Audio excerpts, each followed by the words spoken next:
Buongiorno telespettatori di Tele4, benvenuti ad un altro appuntamento con Sveglia Trieste. Al solito staremo assieme fino alle 10, leggeremo il Piccolo, il Corriere della Sera, rivedremo alcuni dei servizi andati in onda nel telegiornale di ieri e avremo con noi due ospiti. La prima dalle 8 alle 9, Anna Maria Cisint, deputato europeo della Lega, quindi dalle 9 alle 10 Anastasia Doglia, consigliere circoscrizionale di Forza Italia. 040 977 8910 è il numero di telefono per intervenire appunto telefonicamente. svegliatrieste@tele4.it è l'indirizzo di posta elettronica a cui potete inviare le vostre mail. Potete telefonare ed inviare le mail quando lo desiderate. Intanto, come sempre, cominciamo dando uno sguardo al tempo. Per quel che concerne la situazione generale, da oggi affluiranno correnti più secche che porteranno ad una maggiore stabilità. Domani una depressione si sposterà dal Golfo del Leone al Mar Ionio, richiamando sulla regione venti di Bora. Quindi oggi cielo in prevalenza nuvoloso, ma con possibili schiarite dalle ore centrali. Saranno possibili deboli e intermittenti precipitazioni. Abbiate pazienza. Sulla fascia prealpina con quota neve a 800 mm circa. Possibili foschie o locali nebbie nelle ore notturne. Per quanto riguarda invece domani, al mattino cielo in prevalenza poco nuvoloso, dalle ore centrali variabile sulla zona montana. Nel Tarvisiano saranno possibili nubi basse, specie nelle ore notturne. Soffierà bora moderata sulla costa e sulla fascia orientale della regione. Non si escludono foschie o locali nebbie notturne. Per quanto riguarda invece la tendenza per domenica, cielo in prevalenza poco nuvoloso su pianura e costa, per velature variabile sulla zona montana, ma con possibili nubi basse nel Tarvisiano, specie nelle ore notturne. Sulla costa e sulla fascia orientale soffierà bora moderata, anche sostenuta a Trieste. Andiamo a vedere la prima pagina del Piccolo. Sotto la testata, Trump sì di Putin a una tregua, 7 giorni senza bombe, causa gelo. Ha visitato Trieste il sindaco in esilio di Mariupol, va ricostruita, dice, in altre 22 città. In Porto Vecchio un altro sgombero tra le ruspe.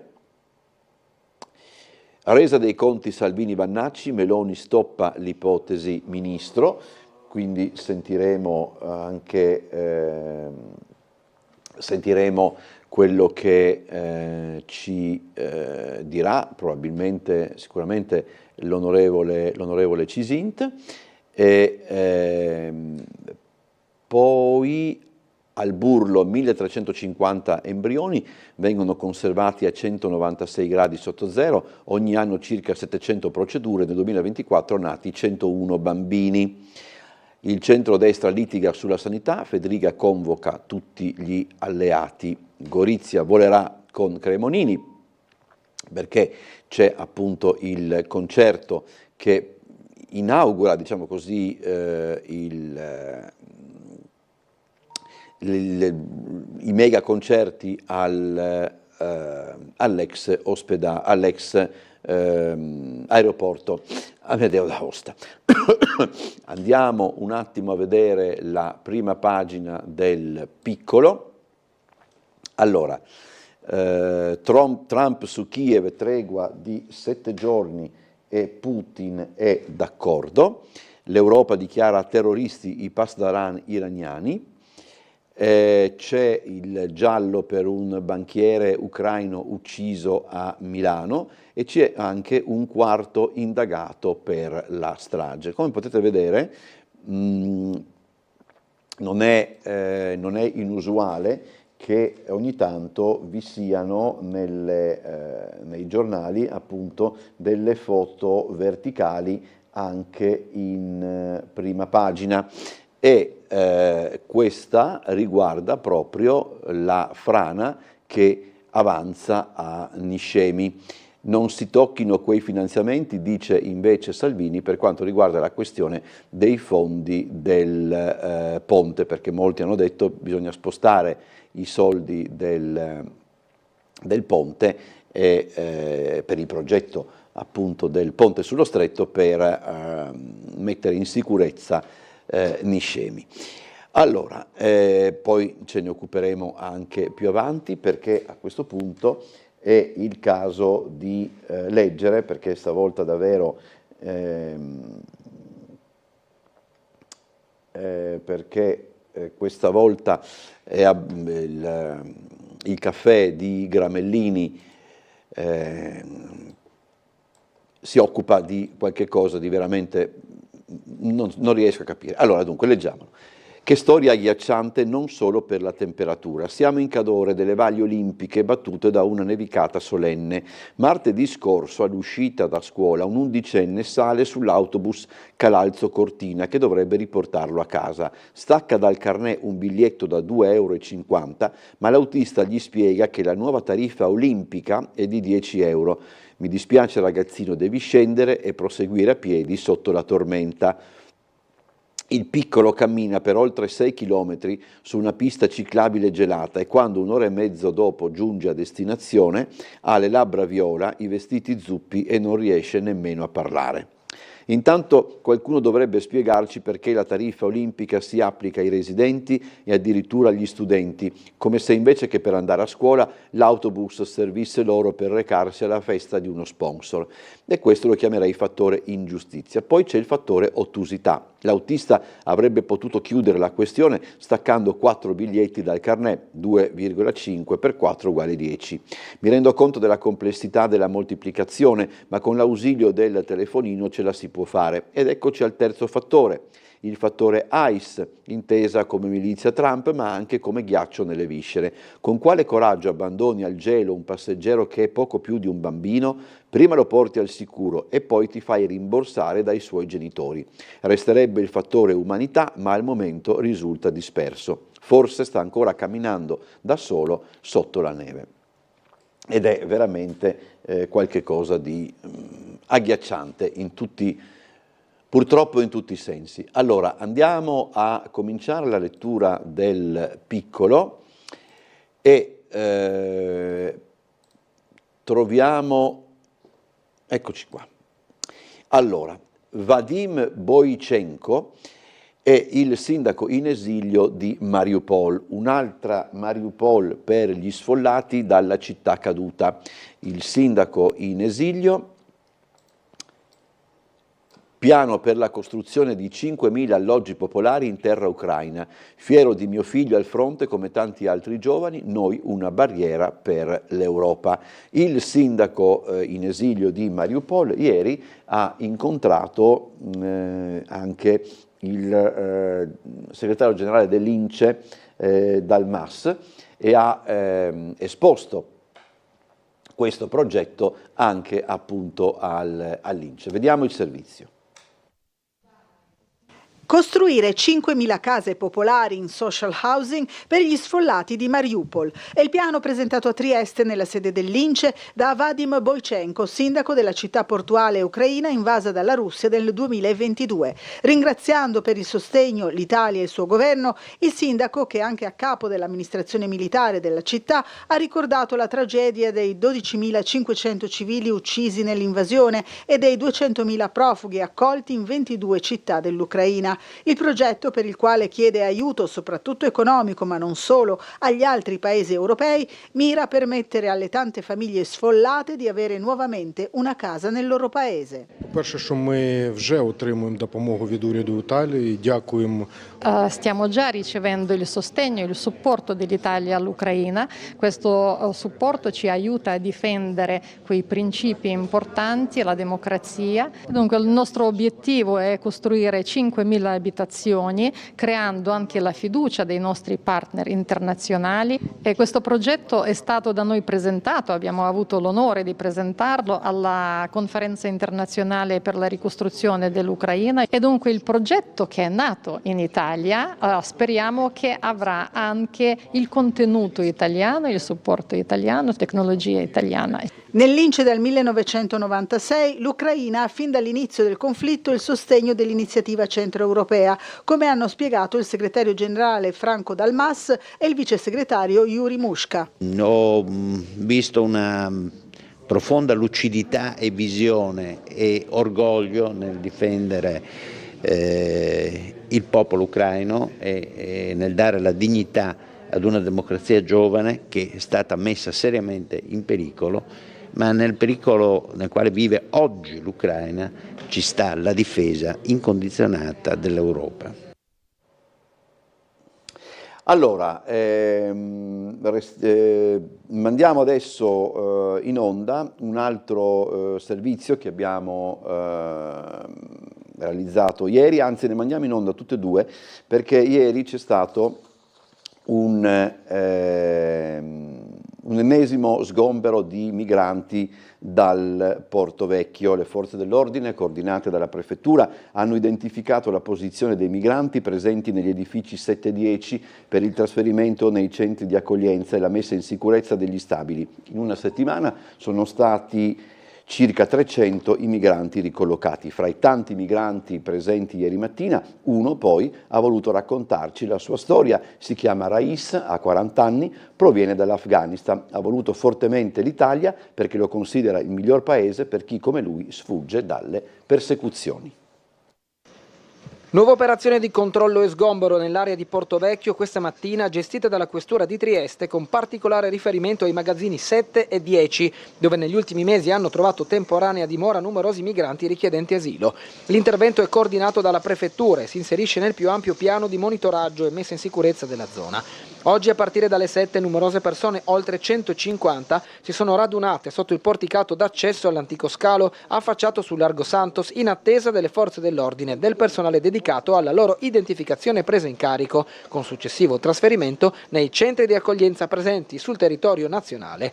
Oltre alla Polizia di Stato presenti anche i Carabinieri, la Guardia di Finanza, i Vigili del Fuoco e la Polizia Locale, con il supporto di contingenti di rinforzo. L'operazione odierna è stata speculare a quella di giovedì scorso, dove 116 migranti sono stati identificati e trasferiti nell'ambito di una più vasta attività avviata dallo scorso mese di dicembre, che ha portato alla chiusura di 4 magazzini in disuso, interessati anche da ripetuti episodi di incendio. In una settimana dunque sono circa 300 i migranti trasferiti e fatti evacuare dai magazzini del Porto Vecchio.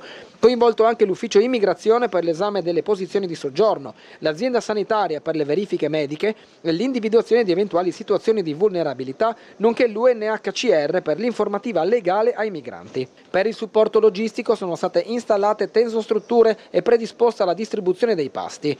La priorità, come da prassi, è stata rivolta alle famiglie e alle donne, prese in carico per prime e imbarcate sui pullman diretti tanto sul territorio provinciale, Casa Malala per fare un esempio, quanto in strutture del nord-est. Al termine dei controlli gli edifici interessati sono stati messi in sicurezza e sigillati.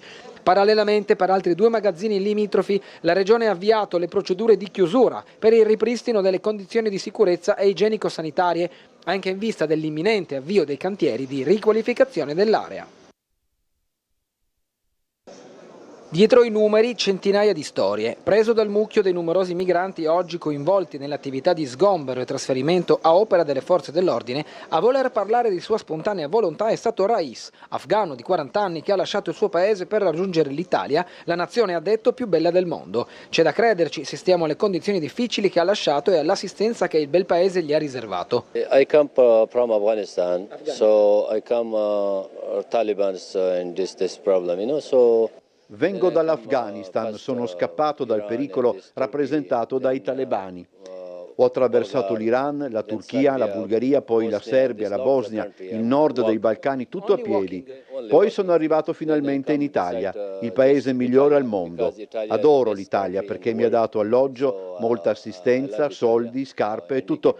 Mi ha ridato una vita, una nuova vita. Grazie Italia, grazie. È davvero un bel paese. Everything you give me life and new life and give me in Italia. Thank you Italia, thank you, it's good country. Da una settimana Rais vive in Porto Vecchio, dopo essere stato accolto inizialmente a Casa Malala a Fernetti. In Afghanistan lavorava accanto all'esercito statunitense guidando i veicoli sotto il cappello protettivo della NATO. Poi, quando buona parte dei militari hanno lasciato il Medio Oriente, non avendo possibilità, ha deciso di raggiungere l'Europa. I'm a US military working. Military? Yeah, military, US americano. Lavoravo per l'esercito americano, per la NATO, a contatto con mezzi pesanti, carri armati, tutto quello. Lavoravo nel comparto di sicurezza per l'esercito statunitense, poi però è tutto cambiato, la mia vita era in pericolo e ho scelto di raggiungere l'Italia per sentirmi al sicuro. Italia è the best country for me. Allora, continuiamo a leggere il piccolo, anzi per dire la verità cominciamo a leggere il piccolo. Nelle pagine immediatamente successive alla prima c'è questa inchiesta sul mondo del lavoro. Decide l'intelligenza artificiale. Secondo un'indagine LinkedIn, per metà degli intervistati le selezioni sono disumanizzate. L'impatto concreto, secondo il presidente di Ires Pascolini, è ancora da misurare, le occupazioni in crescita legate alla tecnologia e alla sicurezza. Francesco Venier, docente di organizzazione dell'Università di Trieste, è uno strumento che va gestito, per ora non sa scegliere da solo, e invece per quanto riguarda Danieli Group e Fincantieri, nella ricerca dei profili il fattore umano resta fondamentale, l'uso delle nuove tecnologie è una fase iniziale, il servizio lavoro della Regione ne sta valutando invece l'impiego per la stesura dei curriculum vitae. Questo è, c'è anche una tabella, per esempio la disponibilità a trasferirsi all'estero è maggiore, per certi aspetti è concepibile fra i giovani nati fra la seconda metà degli anni 90 e il primo decennio del XXI secolo, invece fra i nati tra gli anni 80 e 90 del XX secolo la disponibilità di trasferirsi all'estero è minore, si parla del 67% in questo caso, dell'81% nel caso dei più giovani che, come dire, affrontano probabilmente gli studi universitari già con questa possibilità.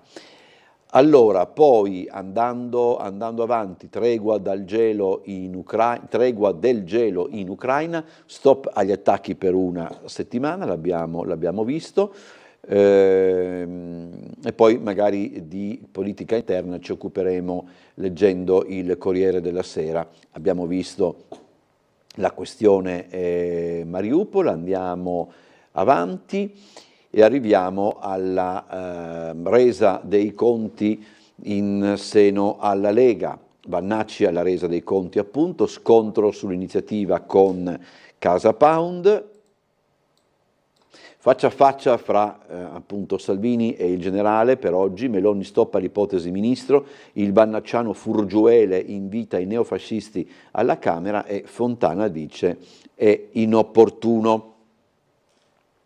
Andiamo adesso alle pagine interne del Corriere della Sera che subito dopo la prima pagina si occupano della questione Niscemi.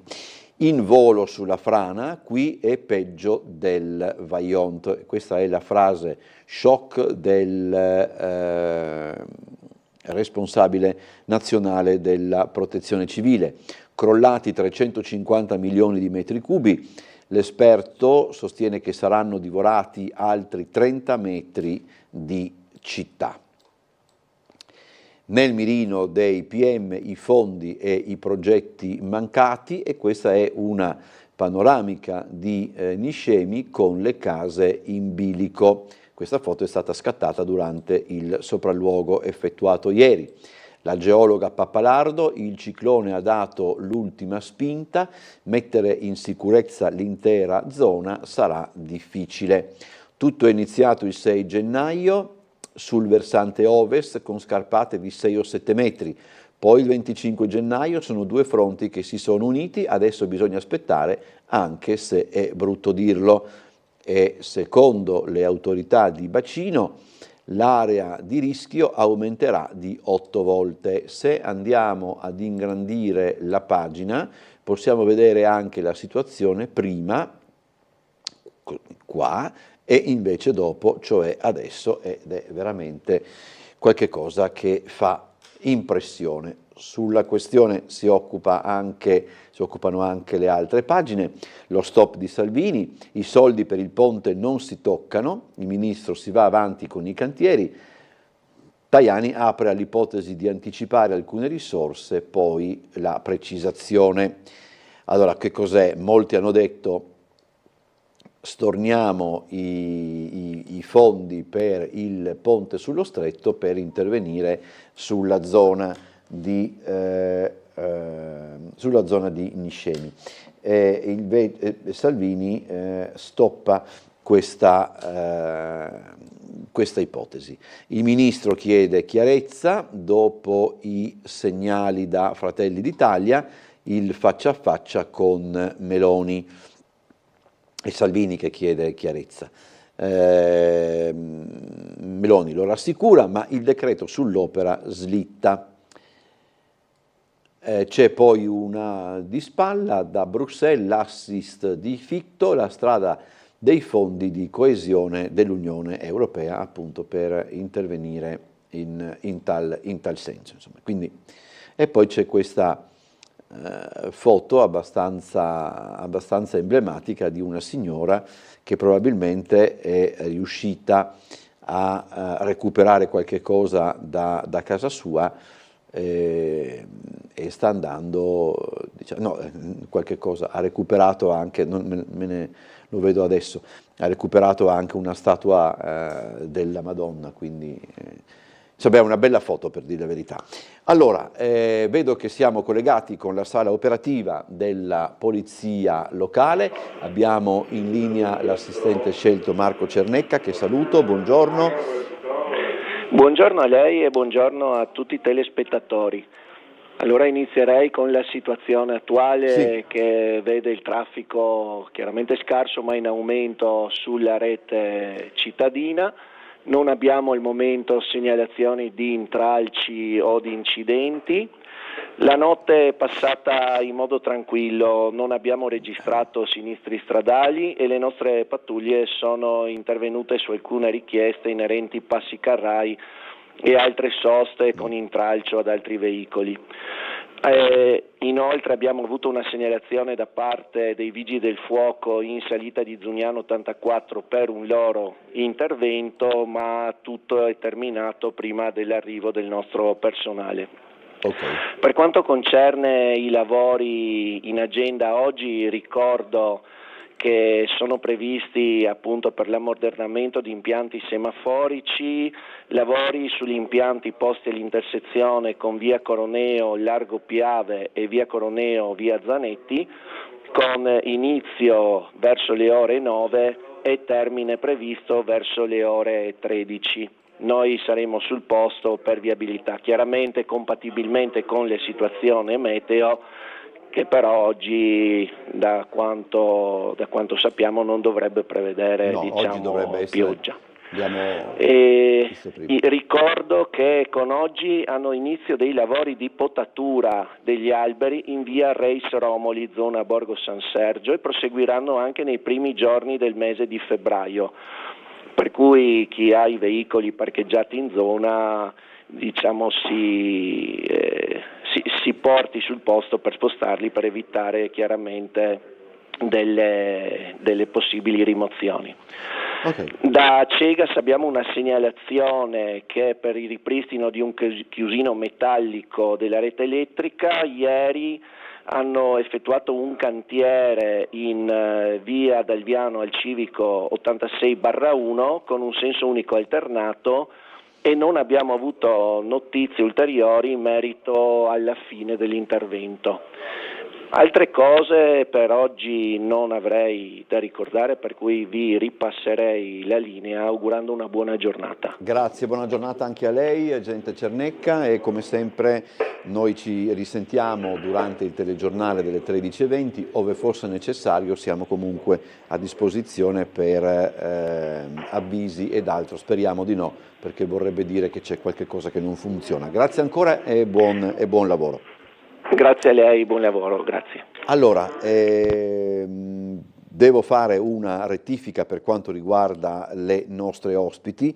Sarà con noi prima Anastasia Doglia di Forza Italia dalle 8 alle 9 e poi Anna Maria Cisint dalle 9 alle 10. Scusate, ogni tanto faccio un po' di confusione. Torniamo al Corriere della Sera. Accordo nell'Unione Europea, Pasdaran terroristi, Teheran replica, alimentate il fuoco. La repressione non doveva restare senza risposta, dice l'Unione Europea. Tajani, non si può essere neutrali. Azione all'estero, repressione e la temibile divisione Quds, così i guardiani sono finiti nella lista nera di Bruxelles. Quindi qui c'è un'altra foto, anche questa molto emblematica. Sempre Corriere della Sera, sempre politica estera, sempre Medio Oriente. Iran, Trump valuta i piani d'attacco, l'armata statunitense è nel Golfo, nella teocrazia le fazioni si dividono tra risposta dura o trattative, ma a Washington le idee non sono chiare. Al di là delle dichiarazioni bellicose, la diplomazia continua a lavorare in segreto. L'attesa americana per evitare rappresaglie, Pechino vigila sui rischi di escalation. Xi aiuta Teheran ma non vuole guerre regionali. E qui in questa tabella ci sono anche i raggio d'azione dei missili americani. Questi sono quelli di corto raggio, questi sono quelli di medio raggio, insomma c'è tutta una tabella da vedere. Andiamo avanti ancora con la politica estera. Kiev, Trump annuncia una tregua parziale, Putin è d'accordo, il presidente statunitense niente bombe sulle città a causa del gelo, Zelensky ostenta speranza grazie agli Stati Uniti e agli alleati. Ieri Trump ha annunciato di aver ottenuto il benestare da parte del presidente Putin, una tregua energetica nei giorni più freddi dell'anno. La richiesta di una pausa negli attacchi alla capitale ucraina arriva mentre la Russia ha martellato le infrastrutture critiche del paese, lasciando molte persone in diverse aree senza riscaldamento e luce. Teli bianchi, generatori e metro, così gli ucraini lottano con il freddo. A Kiev 454 palazzi senza riscaldamento, ci sono aiuti che arrivano dall'Europa e anche logicamente dall'Italia. Cremlino in silenzio, i blogger confermano ma cessare i raid non è vantaggioso. Il negoziato prosegue ma il nodo del Donbass resta ancora il diavolo nei dettagli.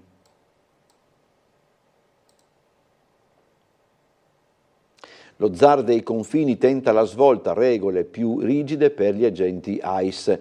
Oman a Minneapolis, stop ai fondi federali per la sicurezza, c'è un rischio di un nuovo shutdown. I raid sono follia ma non termineranno finché resta in carica questo presidente. Questo dice lo scrittore Richard Ford. Gli Stati Uniti sono un paese fondato sulla violenza. Ok, allora abbiamo chiuso la pagina della politica estera del Corriere della Sera, facciamo ancora un salto al piccolo prima di andare in pubblicità. Eccolo qua, Marco Polo porta delle Olimpiadi, corsie preferenziali per atleti e tifosi all'aeroporto di Venezia, parte dell'area check-in, diventa accettazione per le squadre, arriveranno anche i capi di Stato. La cabinovia di Socrepes non sarà pronta il 6 febbraio, niente da fare per l'omologazione dell'impianto di risalita a Cortina prima dell'inizio dei giochi, schiaffo al commissario di governo Salvini, non invitato alla cerimonia per l'arrivo della fiaccola. Assicurato il funzionamento per le Paraolimpiadi, si tenterà di poterla aprire per il 12 febbraio quando ci sarà il Super G, quindi sono un po' di problematiche. Gorizia, Alla Transalpina ritornerà un pezzo di rete via i lavori di riqualificazione del secondo stralcio della piazza verso il valico di San Gabriele, cantiere di 6 mesi, e ricompare un tratto del simbolo di divisione. E ancora, ecco perché il progetto viene seguito dal JetGo per la gestione dei fondi. Andiamo in pubblicità.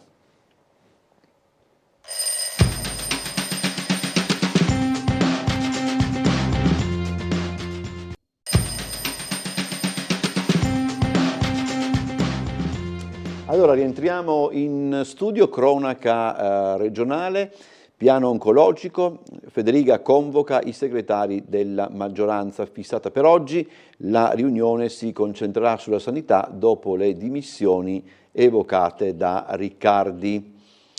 Poi qui c'è una pagina dedicata alla scienza.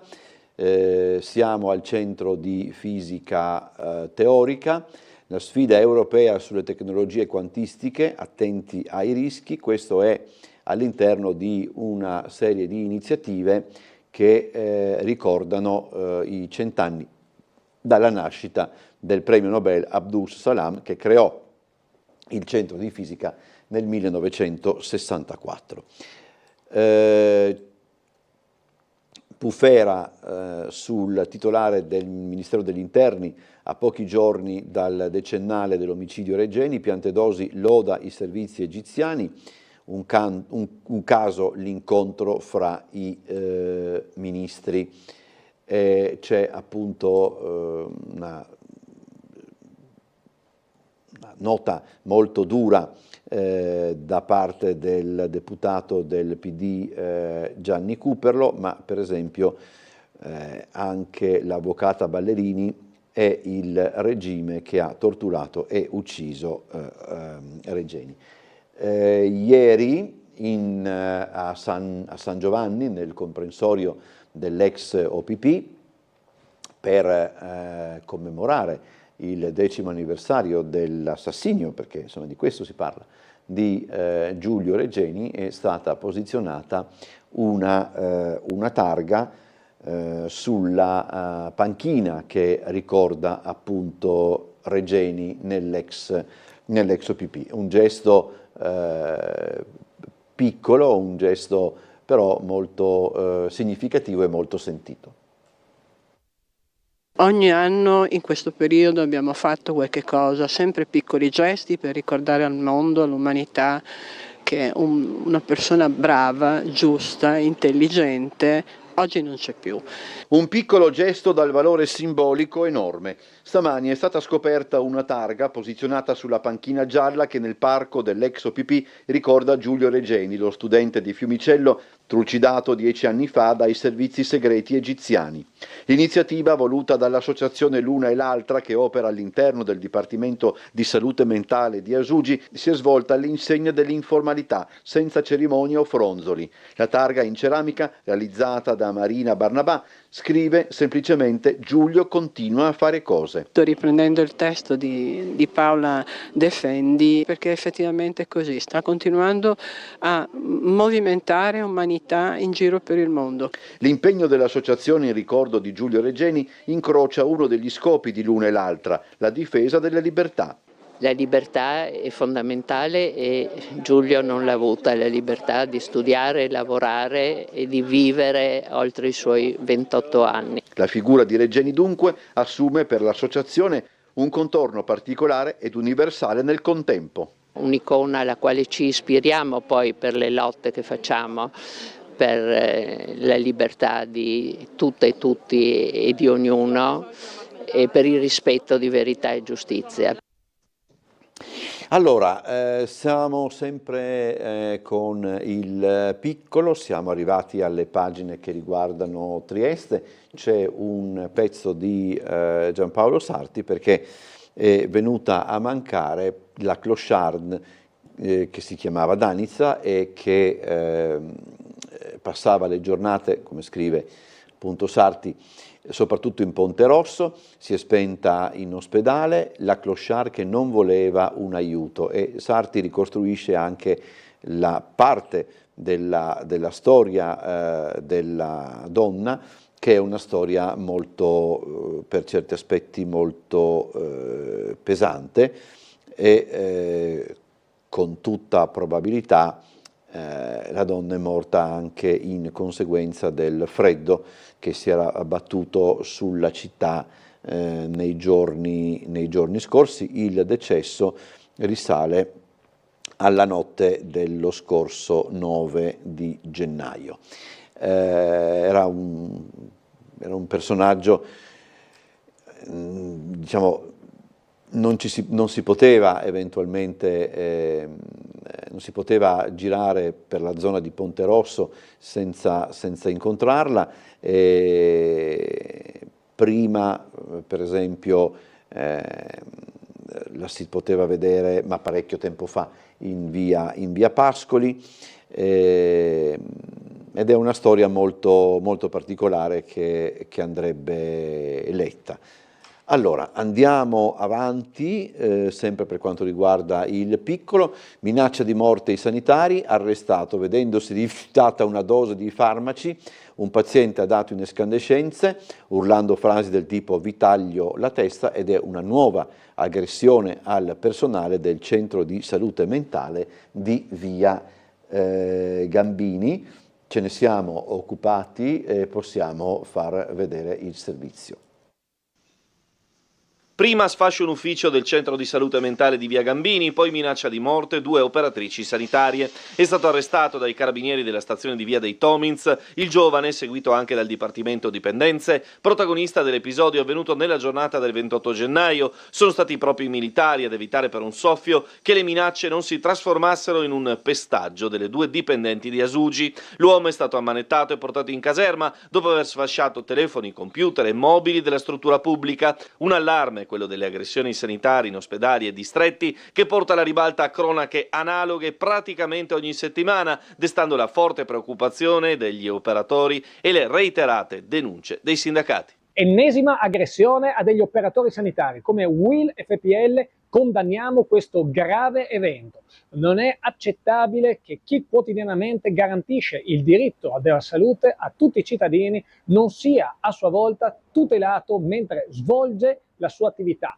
È un fenomeno che va messo nuovamente sotto i riflettori davanti alla politica e alle istituzioni. Si devono trovare tutte le soluzioni necessarie per arginare questo fenomeno e mettere in campo tutte le risorse e i presidi necessari. Allora, migranti, sgombero tra i cantieri, chiusi i magazzini della regione, interessati gli hangar 7-10 di Portovecchio, trasferiti 95, le associazioni, metà sono rimasti esclusi. Ne abbiamo parlato subito facendovi rivedere il servizio in apertura del nostro telegiornale. Allora, tornando a parlare di cronaca, qualcuno ricorderà l'incendio che è avvenuto quest'estate in via Revoltella. Si è conclusa la vicenda con una condanna a 5 anni di carcere più 2 ulteriori in libertà vigilata per il 52enne che dette fuoco appunto all'appartamento della sua compagna. Vediamo anche in questo caso il servizio.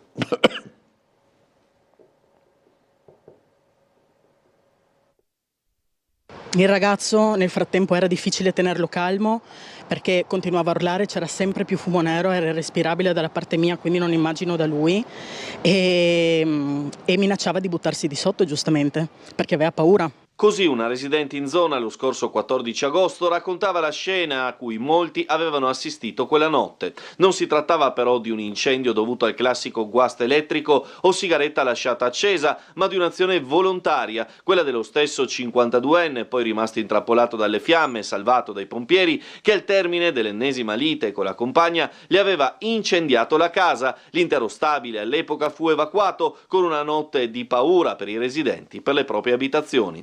Per questi fatti, 5 mesi dopo, l'uomo ha patteggiato 5 anni di carcere. Il rito abbreviato però non consente risarcimento del danno né all'ex compagna né agli altri condomini. Ecco dunque che bisognerà ricorrere al tribunale civile per la parte economica. Il rogo doloso al quinto piano dello stabile però rappresenta solo l'ultimo step di una serie di reati commessi dall'uomo: maltrattamenti, lesioni, stalking e anche revenge porn nei confronti dell'ex fidanzata. Considerata la possibile recidiva, l'avvocato difensore Enrico Miscia ha raggiunto un accordo con il PM Andrea Laganga e il GUP Francesco Antoni per ulteriori 2 anni di libertà vigilata al termine del quinquennio al Coroneo.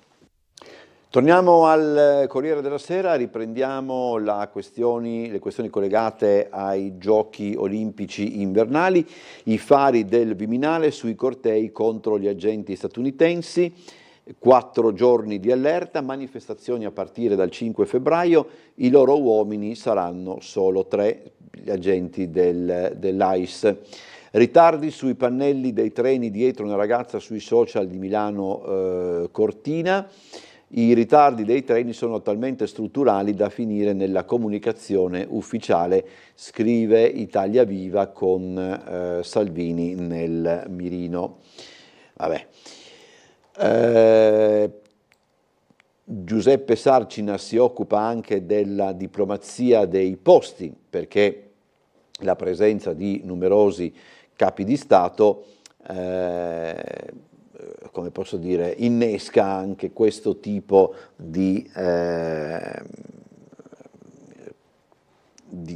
necessità, insomma, di fare attenzione chi metti vicino e chi non metti vicino. Nella lista degli ospiti, leggo, compare anche Nancy Pelosi, l'ex speaker della Camera statunitense e ancora adesso una figura importante del Partito Democratico americano.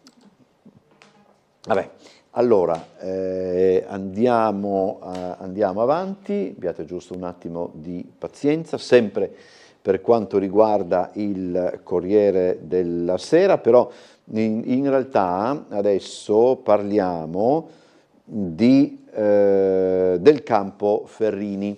Il campo Ferrini vede partire il primo lotto per la rinascita del campo in Ponziana, un intervento da 1.200.000 euro che rimetterà in sesto il manto in erba sintetica e l'illuminazione. D'estate poi partirà la costruzione della sede.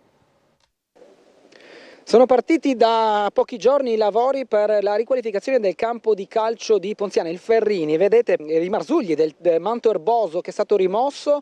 Qui verrà creato in questo primo lotto un nuovo tappeto di erba sintetica e verranno poi anche create le nuove torri faro. Una prima tranche di interventi che si concluderà a metà maggio, poi partirà invece la fase di costruzione della sede, del bar e degli spogliatoi. Un intervento molto atteso dal Rione, ma anche dal contesto sportivo cittadino, che ha bisogno di un campo di calcio a 11. E non solo la città ha sempre bisogno di spazi sportivi, ma i rioni di Chiarbole e Ponziana hanno sofferto a lungo alla vista di un luogo iconico lasciato all'abbandono. Ora, forte del finanziamento regionale, grazie alla concertazione, il Ferrini tornerà a nuova vita, prima vedendo un nuovo tappeto sintetico e l'illuminazione, poi la sede con tutti gli spazi del caso. Grazie alla regione abbiamo anche un finanziamento già in casa di 1,9 milioni per il secondo lotto, è arrivato quest'estate, che ci permette di cominciare una progettazione esecutiva, abbiamo già quella di fattibilità, e ci permette di andare a avviare tutte le procedure di affidamento e poi di gara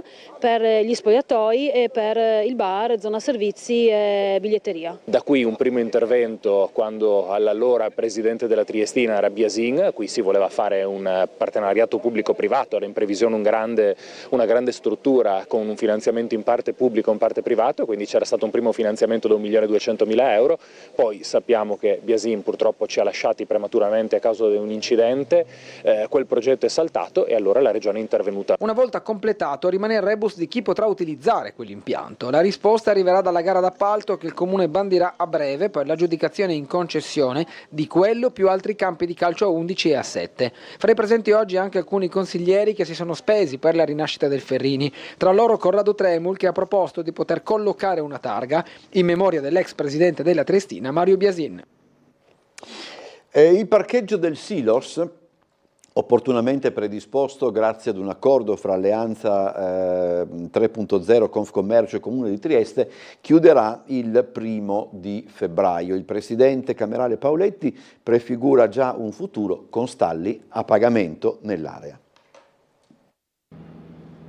Il park gratuito del Silos non sarà più fruibile a partire dal 1° febbraio. L'area di parcheggio di proprietà di Coop Alleanza 3.0 era stata richiesta inizialmente dalla Confcommercio per contribuire ad arginare la carenza di stalli nel periodo prenatalizio, tradizionalmente ricco di eventi ma anche di traffico veicolare. A seguire l'associazione di categoria e la stessa Coop 3.0 si erano accordate per una proroga al fine di incentivare lo shopping a beneficio dei negozi cittadini in occasione dell'avvio dei saldi.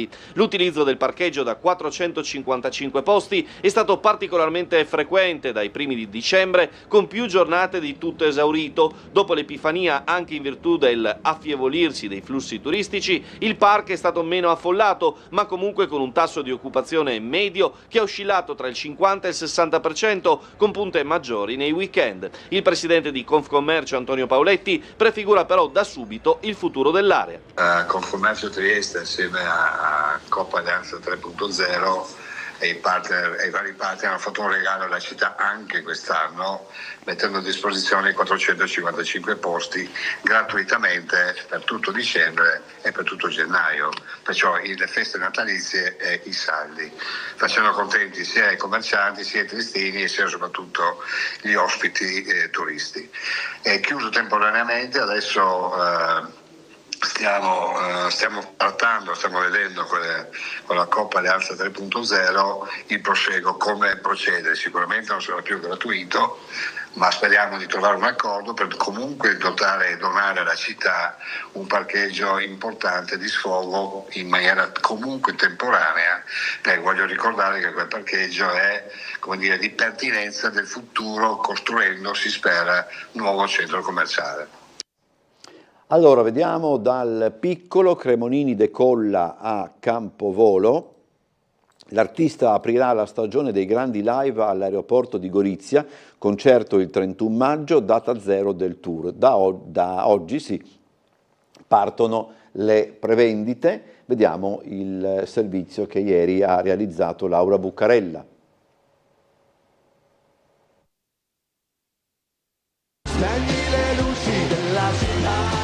Sarà Cesare Cremonini il protagonista del primo grande concerto nella riqualificata area dell'aeroporto Amedeo Duca d'Aosta di Gorizia, che il 31 maggio ospiterà la data zero del tour 2026 del cantautore bolognese. Il concerto rientra nella rassegna Go to Pordenone and Friends, programma che unisce le capitali della cultura europee del 25 e quella italiana del prossimo anno. Il presidente della regione Massimiliano Fedriga ha definito un grande orgoglio poter ospitare la data zero dell'attesissimo tour di Cesare Cremonini, che torna ad abbracciare il pubblico sulla scia del grande successo del suo ultimo album, confermandosi tra i protagonisti assoluti della scena musicale italiana e internazionale. Un evento di assoluto rilievo, ha detto Fedriga, che rafforza il ruolo del nostro territorio come luogo capace di attrarre produzioni culturali di livello. L'aeroporto Duca d'Aosta si trasformerà così in un grande parco della musica, uno spazio aperto e simbolico dedicato agli spettacoli dal vivo. I biglietti saranno disponibili da domani dalle 10 sui consueti circuiti. Allora, andiamo sul Corriere della Sera. Cran indagato un altro tecnico, il PM, il comune conosceva i rischi, il quarto inquisito è il capo della sicurezza, oltre a Jacques Moretti e alla moglie Jessica, coproprietari del locale, coinvolti anche Christophe Ballet, responsabile della sicurezza del comune, e il suo predecessore Ken Jacquemou. Il sindaco consegnò a mano carte urgenti, solo il 5 gennaio la polizia sequestrò gli ultimi atti, quindi vengono sottolineati nel servizio anche alcuni ritardi.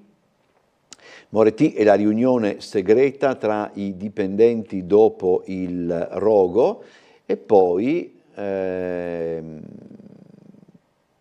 ci sono anche delle mail ostili al comitato organizzatore delle gare di Coppa del Mondo di sci che partono oggi a Cran Montanà. la responsabile della comunicazione dell'evento, Sophie Clivat, ha raccontato di aver ricevuto dei messaggi che ci hanno trattato come se fossimo degli assassini, chiedendoci come potessimo osare di organizzare la gara davanti alla morte di tanti ragazzini. Per molti le prove in calendario da oggi sino a domenica avrebbero addirittura dovuto essere cancellate senza troppi preamboli. Per qualche istante il comitato ci aveva pensato, però la passione per lo sci ha battuto la tristezza. Le gare si svolgeranno ma con un profilo basso, senza montare sui tavoli per festeggiare. A Milano adesso, perché c'è un altro giallo, il banchiere ucraino ucciso, gettato giù dal balcone, la pista delle criptovalute, delitto a Milano, la vittima interrogata con polsi legati. Aleksandr Adaric, ucraino, banchiere e imprenditore, è stato trovato morto venerdì scorso in via Nerino al centro di Milano. Il corpo è stato rinvenuto nel cortile interno di un Airbnb, la proprietaria ha sentito un grande tonfo e ha visto un uomo chiederle che succede prima di sparire.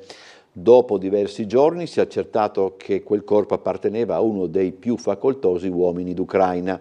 Secondo la ricostruzione degli investigatori, Adaric è stato ucciso forse dopo un interrogatorio per estorcergli chiavi digitali di criptovalute, strangolato e gettato dal quinto piano per inscenare un suicidio. I suoi aguzzini sarebbero almeno 3. Bimbo costretto a scendere dal bus, cammina per 6 km, sospeso l'autista. Senza ticket olimpico, il ragazzo era a piedi sotto la neve, la famiglia denuncia e l'azienda procederà con accertamenti. Ce ne siamo occupati leggendo proprio in apertura la nota di Gramellini. Mio figlio è arrivato a casa un'ora e mezza dopo il previsto, in lacrime ed in ipotermia, ha raccontato la mamma. La famiglia ha presentato denuncia contro la Dolomiti Bus e il conducente per abbandono di minore. A sua volta la società che ha in appalto il servizio ha sospeso l'autista e avviato accertamenti. La cosa più inquietante per certi aspetti è che il bambino aveva dei biglietti che non sono validi in questo periodo perché scatta una sorta di tariffa olimpica.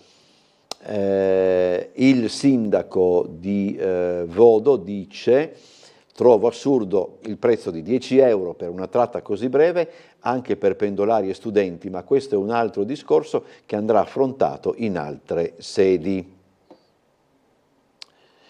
Anguillara, torna a scuola il figlio di Federica, domani i funerali dei nonni, le indagini sul papà, resta in piedi la pista del complice. C'è poi un intervento di Susanna Tamaro che mette insieme il caso Sgarbi e il caso dei bimbi del bosco. Chi non si uniforma, scrive Tamaro, viene messo sotto tutela.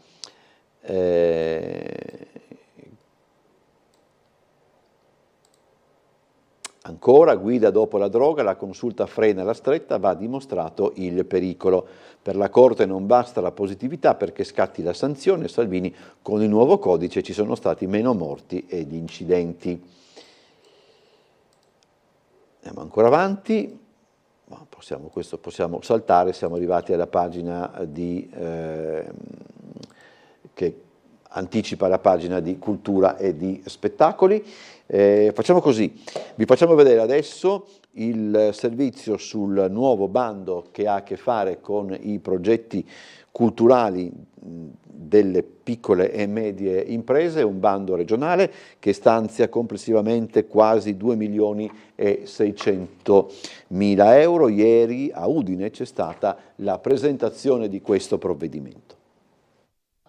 Sostenere l'innovazione delle imprese tradizionali attraverso la collaborazione con il settore culturale e creativo, valorizzando competenze, visioni e trasferimento di conoscenze. E questo è l'obiettivo del bando del programma regionale FESR, presentato oggi dal vicepresidente della regione e assessore alla cultura Mario Anzil. Ritengo si tratti appunto di una affascinante opportunità per tante imprese e per considerare la cultura come opportunità di lavoro, così è da tempo nella nostra regione. Il bando mette a disposizione 2.590.000 euro di fondi dell'Unione Europea, con contributi compresi tra 80.000 e 150.000 euro per progetto, a copertura fino al 75% delle spese ammissibili. Sono attesi tra i 20 e i 35 progetti finanziati. I beneficiari diretti sono piccole e medie imprese tradizionali, chiamate a sviluppare progetti di cross-fertilizzazione in partenariato con imprese culturali e creative, che operano come partner e fornitori di servizi e competenze. Centrale nella valutazione la sostenibilità finanziaria dei progetti e la capacità di generare innovazione. E questo dimostra come la cultura possa essere motore di innovazione, come dalla collaborazione tra imprese tradizionali e imprese culturali e creative possa determinarsi uno sviluppo anche economico per il territorio. La scadenza per la presentazione delle domande è fissata al 17 marzo. Allora andiamo in pubblicità, poi siamo pronti con la prima ospite, che è Anastasia Doglia, consigliere circoscrizionale di Forza Italia.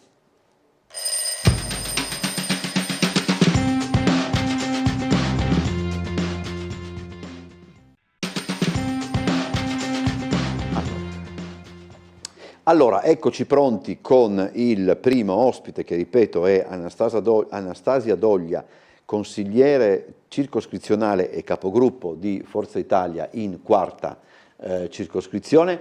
Grazie per essere tornata nei nostri studi. Abbiamo un paio di argomenti da trattare, c'è già una mail. Allora, intanto però vi ricordo 040 977 8910 il numero di telefono a cui intervenire, svegliatrieste@tele4.it invece l'indirizzo di posta elettronica. Allora, qua è dunque, scandalo ad orologeria per i soliti noti, la causa un manifesto con sondaggio tramite QR code, riguardante certi professori rei di inculcare agli studenti varie distorsioni storiche dettate da ideologie comunistoidi già condannate dalla storia.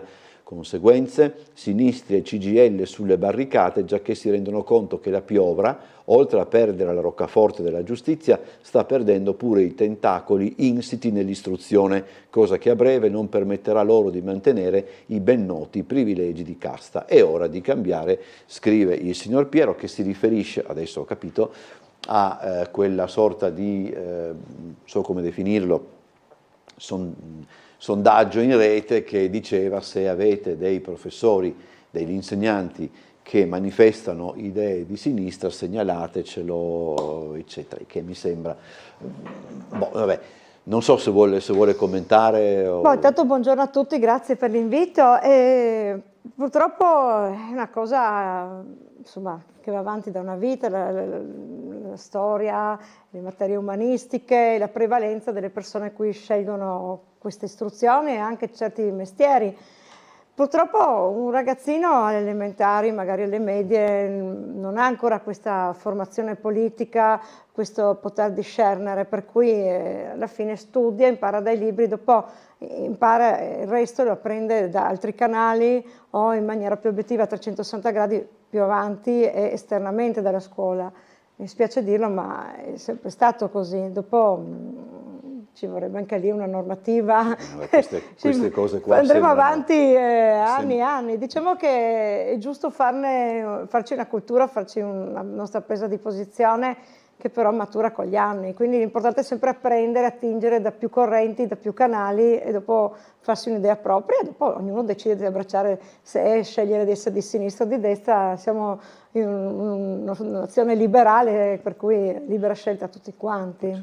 Quando sento parlare di liste, segnalazioni, eccetera, mi ricorda certe cose tipo caccia alle streghe, meccartismo e roba del genere. No, quello è brutto, assolutamente. Vabbè, c'è una prima telefonata, sentiamo, buongiorno. Buongiorno Bosazzi, sono Diego. Buongiorno Diego, salve. Buongiorno. Allora, io volevo prendere spunto dall'articolo apparso oggi sul Piccolo e anche della presenza dell'ospite che forse l'avrà conosciuta insomma direttamente lavorando in zona, perché io lavorando come guardia giurata spesso in zona Ponte Rosso, insomma, mi capitava di incrociare spesso la signora Danizza. Danizza. Ah, sì. Esatto. Sì. E devo dire la verità che non conoscevo la storia tragica di questa signora, ecco, per cui mi ha fatto specie leggere appunto che ha passato delle sofferenze atroci collegate appunto alla guerra nell'ex Jugoslavia, e io ho ancora il dolcissimo ricordo di questa persona che si accovacciava a prendere il sole, ecco. Scusate. No, vabbè, insomma, non c'è problema. Partecipazione, però ecco, mi sembrava doveroso ricordarla. Ecco, io Grazie, con questo vi saluto e vi auguro una buona giornata. Grazie. Allora, sì, la conoscevo perché la vedevo ogni giorno, era sempre accovacciata vicino alla farmacia.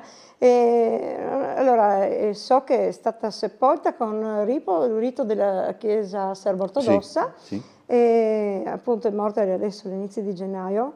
Probabilmente per il freddo. Sì, è una donna che veramente io non so come ha potuto resistere tutti questi anni vivendo sempre da ghiaccio, e anche per scelta sua, perché non voleva essere aiutata. Ne ho parlato anche appunto con i vari assessori dei servizi sociali, sia prima con Carlo Grilli che con Tognoli, anche loro mi hanno ribadito questa cosa. Una donna che ha sofferto perché gli hanno ammazzato la figlia, i figli, la famiglia davanti, è stata torturata, è stata accoltellata, ne ha passate di tutti e di più, per cui è rimasto un trauma e non ha voluto più condurre una vita normale, ha deciso di starsene in strada, veniva sempre avvicinata, comunque sempre chi le portava da mangiare, chi le dava due parole di conforto, lei la vedevo praticamente ogni giorno, l'ho saputo anch'io prima che ne uscisse la notizia, proprio la scorsa settimana di tutto questo. Pace all'anima sua, a un certo punto adesso avrà uno spirito libero, via tolta da tutte le sofferenze. Sì, perché poi appunto bisognerebbe anche conoscere tutto quello che c'è dietro, tante storie che noi rubrichiamo delle volte con estrema facilità. Esatto. Buongiorno a chi è in linea. Buongiorno, sono Adriana. Buongiorno. Volevo chiedere se era possibile inserire fra gli argomenti che trattate le bollette a ciegas, che sono una cosa incomprensibile. È arrivata una bolletta di 200 euro adesso e vengono fatti i ricalcoli, va bene, praticamente dopo 1 anno e mezzo. Non solo, ma non vengono presa nota delle letture fatte dalle persone.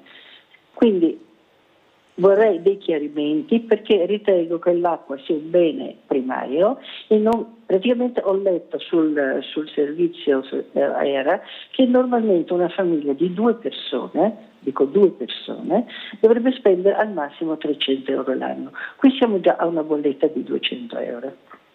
Ho capito. Lei quando risale, diciamo, questa bolletta? Adesso, praticamente non è la prima volta, sono andata agli uffici, mi hanno detto che vengono fatti i ricalcoli anche dopo un anno e mezzo, quindi praticamente lei paga quello che ha letto, non solo, non viene preso nota della lettura, questa è la cosa peggiore. Le faccio presente che a Opicina, va bene, per leggere il contatore bisogna andare in strada, mettersi in ginocchio, tirare su un peso di 10 kg, va bene, perché la lettura è fatta 2 volte l'anno, va bene? Io pago una persona che venga a fare questo, perché voglio vedere uno che riesce a tirare sui giri. A parte questo, non vengono prese nota le letture.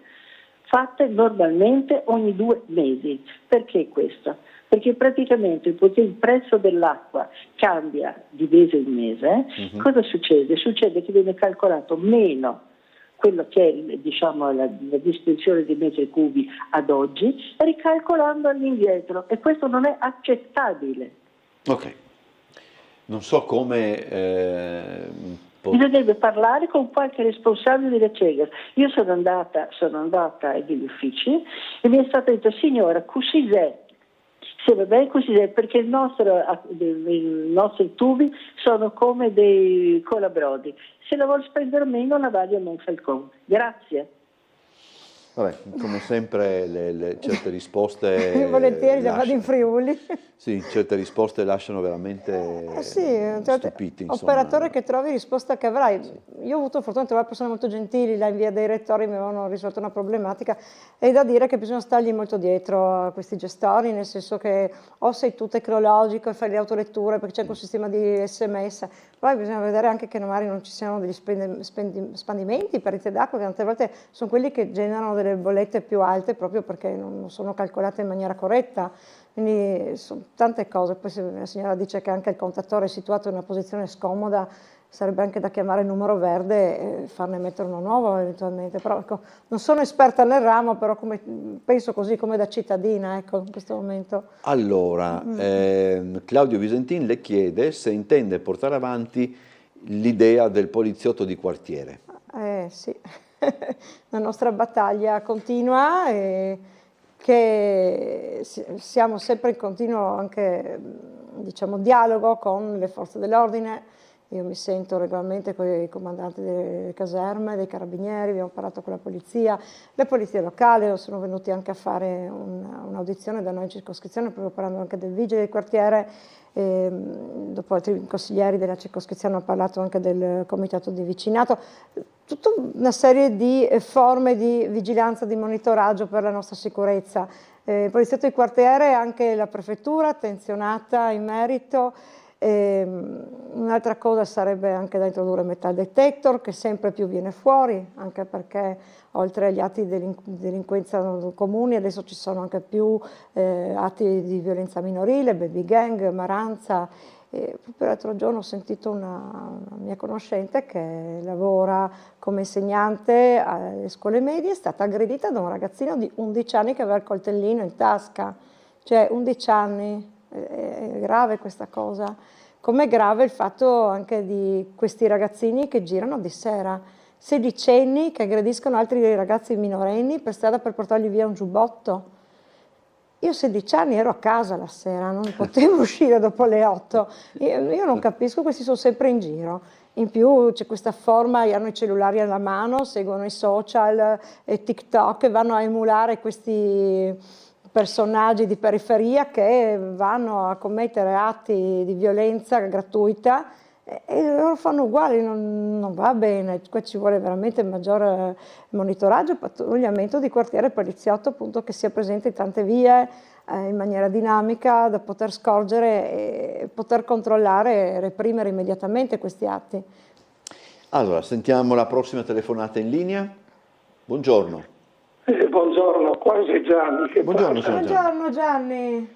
Volevo solo salutare il dottor Dosati, logicamente, e ringraziare tanto la signora per la sua sensibilità che la avevo verso di me nel momento molto difficile, perché adesso sono solo a ascoltare Tele 4, prima ieri ma in 2. Scusi il mio intervento. E grazie ancora. Grazie. I suoi interventi sono sempre i migliori perché sono affettuosi e sinceri. Grazie signor Gianni, insomma, mi raccomando, ecco, insomma, sì. Non è un momento facile no. per il signor Gianni perché insomma, è intuibile quello che è successo, è inutile, quindi mi raccomando signor Gianni, abbiamo anche noi bisogno dei suoi interventi che sono sempre molto piacevoli, perché il signor Gianni è uno a cui piace raccontare anche della città che non tutti conoscono perché non c'erano, insomma, in quel periodo. Una grande cultura storica sulla nostra Trieste e tutti i suoi contributi sono sempre molto utili. Quindi mi raccomando, si tiri su. Allora, parliamo di Via Ginnastica, che viene sottoposta ad una... Io vi chiedo scusa, se voi sapeste quello che succede in redazione in questi giorni, siamo tutti... influenzati? No, queste piccole tossi, raffreddori, è un concerto continuo. Io vi chiedo scusa, non so come fare, insomma. Beh, ma Trieste è città di teatri e di concerti, quindi ci sta, insomma, sì, no? sotto certi aspetti sì. Stasera devo andare al Verdi, devo portarmi dietro qualcosa da tenere in... Esatto. Allora, Via Ginnastica così. parlavamo, no? C'è una telefonata in linea, sentiamo la telefonata, teniamo Via Ginnastica Mettiamo un attimo in presente. stand-by. Buongiorno. Buongiorno, sono Prego. Sergio. Prego. Prima si parlava del vigile del quartiere di Gemo, no? Eccolo, qua a Melara era la sede della polizia, una sede della polizia, e è stata dismessa.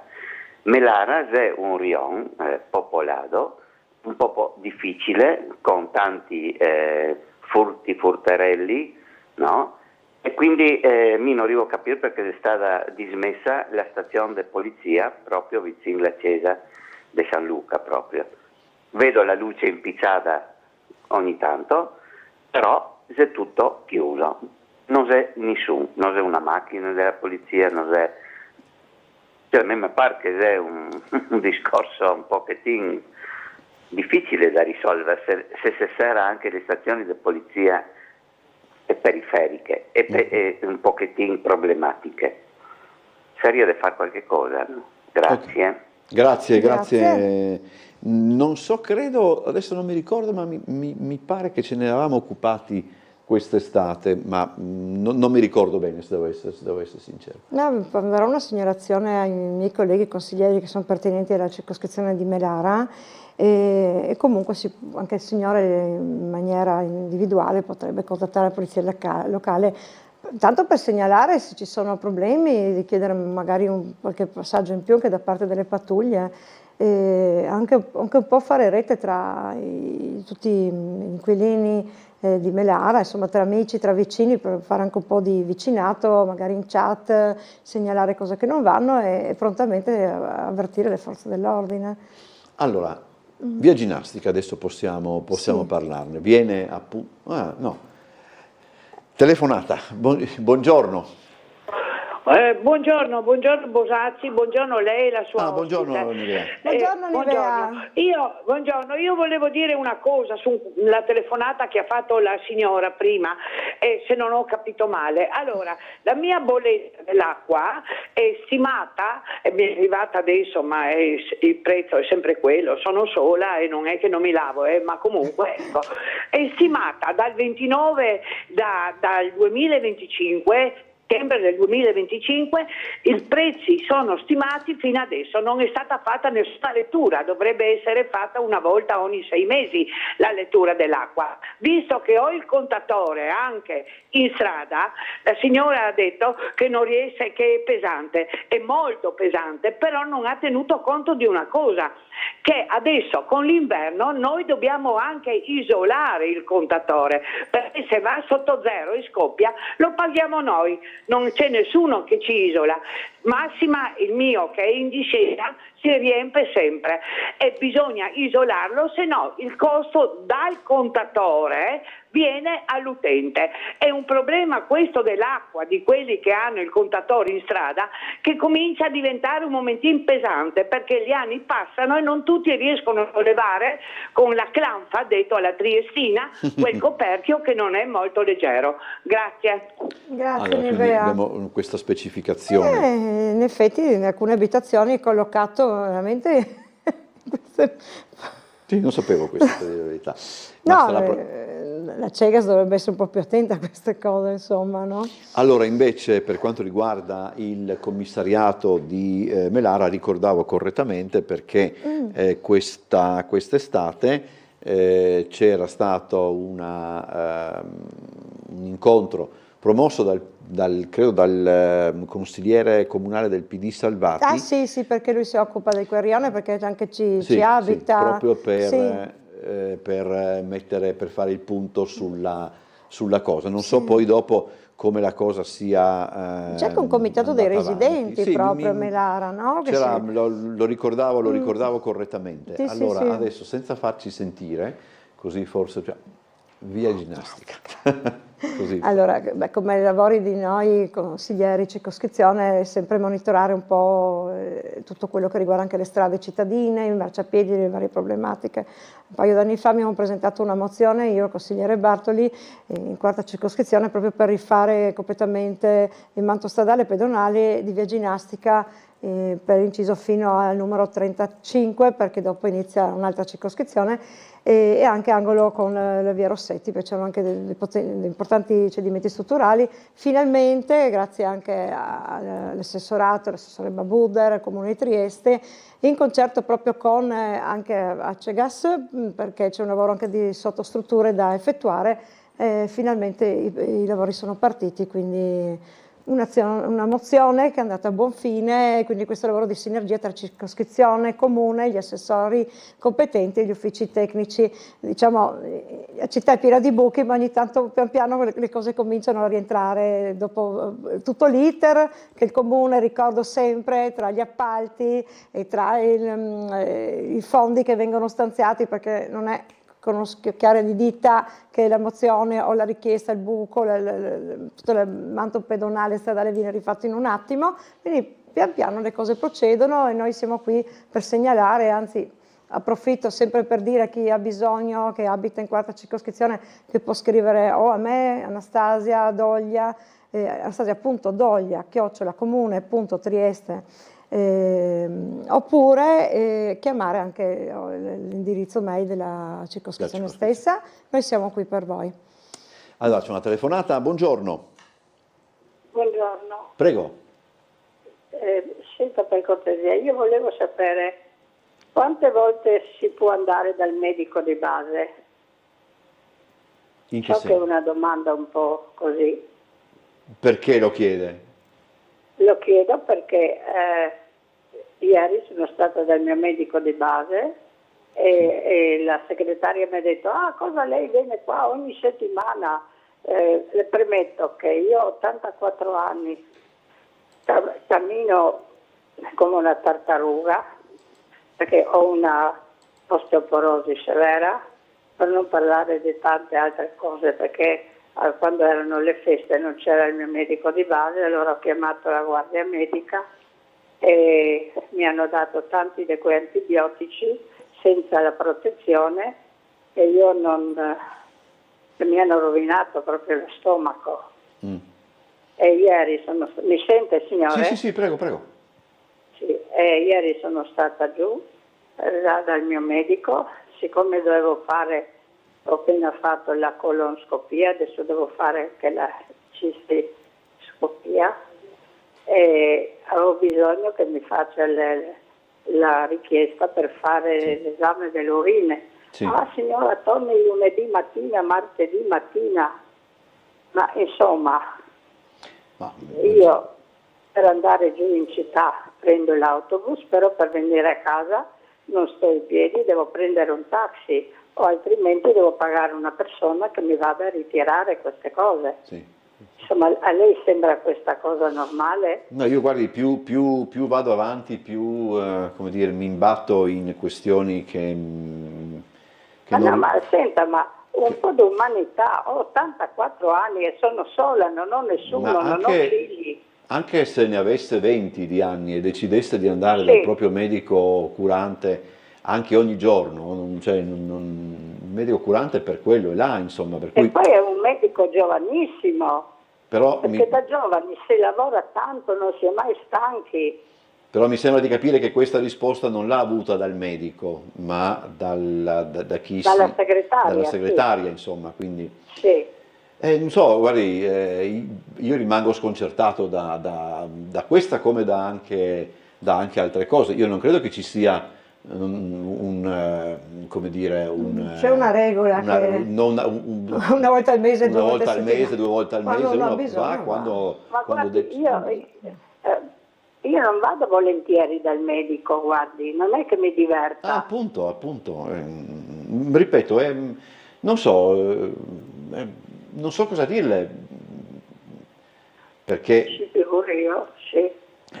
la cosa, senza riflettere, mi verrebbe da cambiare medico, per dire la verità. Però, Sempre non posso cambiare medico. no, per ogni carità, 5 minuti. dicevo... Perché guardi, l'ho cambiato, forse non mi ricordo da quanto tempo, forse da un anno questo medico, perché prima andavo da un altro medico il quale diceva sempre che lui è stufo dei vecchi, delle persone anziane. Non so, Ma insomma, sì. ripeto, più vado avanti, più percepisco che c'è qualcosa che non va, insomma, per dire la verità. C'è un po' di sensibilità, no? Sì. Sì. Signora, mi raccomando, non so cosa dire. No, lei se ha bisogno va dal medico di base, appunto, ovviamente non andrà ogni giorno, perché purtroppo i medici di base purtroppo prendiamo tutti di mira, perché c'è anche chi è ipocondriaco che va lì ogni 5 minuti. Allora dopo tutto nerva un fascio, lei ha bisogno, signora, quando deve va giù e si fa fare la prescrizione per i farmaci che utilizza, le visite mediche da Ma se la effettuare. segretaria mi manda a casa, mi manda via, perché torni la prossima settimana. Ma lei, signora, quando le rispondono così si punta e dice: sì, guardi che io sono qua, ho dovuto prendere un taxi, faccio fatica a muoversi, sono qua perché ho un'esigenza. Gli ho detto, ma mi vede anche come cammino, perché se lei mi vede, signorina, per strada, mi dà, come si dice, come si dà ai poveri, l'emosina. No, però insomma un po' di sensibilità, si lavora nell'ambito salute, si ha a che fare con persone che stanno male, che hanno guarda, bisogno. io piango ancora il dottor Smrekar, io lo piango ancora, perché lo avevo solo, per disgrazia, solo gli ultimi 5 mesi, io lo piango, perché era una persona, guardi, era un medico. Signora, io più di raccogliere in questo caso il suo sfogo non possiamo, però ripeto, mi sembra che tutto come anche il caso adesso di quel bambino che è stato fatto scendere dall'autobus, ma dove siamo? Mi pare veramente... Poi salta su uno che dice bisogna togliere 10 giorni di vacanza, perché il problema è questo, no? Nel nostro paese, togliere 10 giorni di vacanza d'estate per... Non so. Ripeto, metti i brividi. Andiamo in pubblicità e poi torniamo.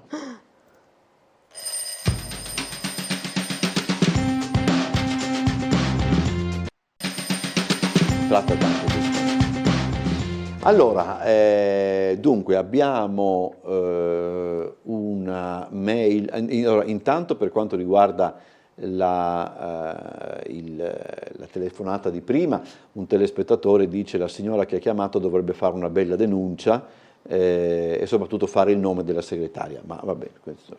Sì, veniva in mente anche adesso, c'è un URP, un ufficio proprio per le relazioni pubbliche di Asugi, al quale si può anche telefonare e fare una segnalazione eventualmente. Quindi, no? Eventualmente si potrebbe fare. Poi mi rendo anche conto che la signora poi ci ha detto anche che non ha figli e quindi non ha nemmeno qualcuno a cui appoggiarsi che possa fare. Sì. Però insomma, no. Invece il 30 dicembre è venuto a mancare mio cognato, disabile al 100%, seguito da un avvocato di sostegno, a posto. Oggi, dopo un mese, non sono ancora in grado di dargli sepoltura per ragioni burocratiche tra avvocati e giudici. Anche qua. Burocrazia, siamo in un paese di una burocrazia che è lenta, peggio di una lumaca. Carte su carte da portare ai vari uffici, scadenze, orari da rispettare, dopo passano le settimane. In questo caso però non può dopo fare. Non conosciamo il caso dove c'è l'inghippo, magari c'è stato qualche problema in mezzo, non ho idea. Vabbè.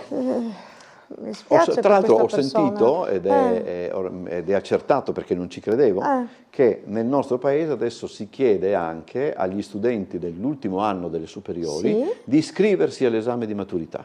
Cioè una volta veniva in automatico. Sì, adesso bisogna iscriversi. Come se uno andasse a teatro e a metà del secondo tempo gli chiedessero di pagare un altro biglietto per vedere la fine dello spettacolo. Mi pare una roba veramente che non sta né cielo né Sì, invece di snellire tutto quello sì. che dobbiamo ogni giorno. Se magari qualcuno poi anche che ci ascolta e sa le ragioni per cui sia arrivata questa ulteriore follia burocratica e ce lo scrive, tanto meglio, veramente. perché capiamo qualche cosa. Sì, sì. Allora, c'è una telefonata in linea. Buongiorno. Pronto, buongiorno. Prego. Buongiorno. Allora, prima di tutto non sono d'accordo con quello che avete detto, c'è un sistema, sull'ultima telefonata della signora anziana, c'è un sistema molto più chiaro.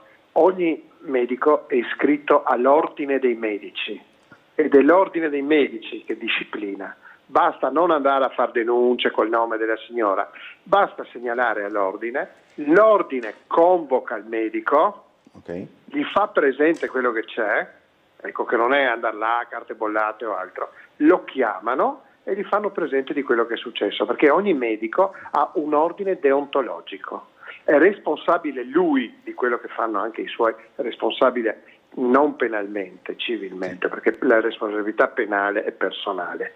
Questa è la prima cosa. Purtroppo non avete detto la cosa che è più ovvia, quella di andare all'ordine, avvisare l'ordine e poi si occupa l'ordine di mettere ordine, perché è pagato per questo, senza andare da carabinieri o altro. Altra cosa, e questa Non sarà sono ancora nominato più i carabinieri.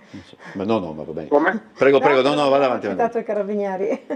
Non ho capito, signora. No, che non si scusi. parlava di carabinieri in questo caso. Beh, una denuncia dovete farla. No, in l'URP, si bottega. parlava dell'URP. Cambia anche un Allora, po' tono. ecco, Sì. così perché- avevo un'ulteriore perdita di tempo. Boh, allora, l'altra questione qual è? Adesso viene il bello, però.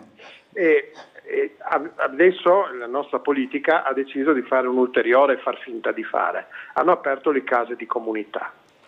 Ecco, e le dico subito perché è una cosa che secondo me è assurda, perché è stata creata perché c'era troppa gente in pronto soccorso. Bisogna chiedersi il perché delle cose. Perché c'è tanta gente in pronto soccorso? Perché non avete mai saputo che quando chiami alcuni medici di base la risposta è gli do un appuntamento? Allora tu devi chiamare e dire dottor, è il 12 febbraio che avrò febbre, mi dà un appuntamento.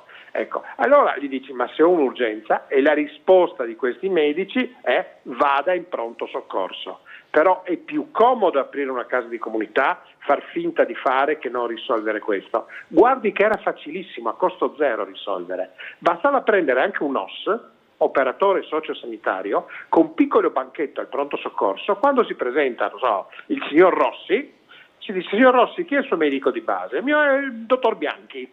Allora io telefono al dottor Bianchi e scopro, 1, che non risponde al telefono, 2, se mi risponde non è in grado di vederlo. Così abbiamo risolto, ma è meglio far così, è meglio far finta di niente e che questo continui. Ecco, allora cerchiamo di non far finta di fare, ma di fare.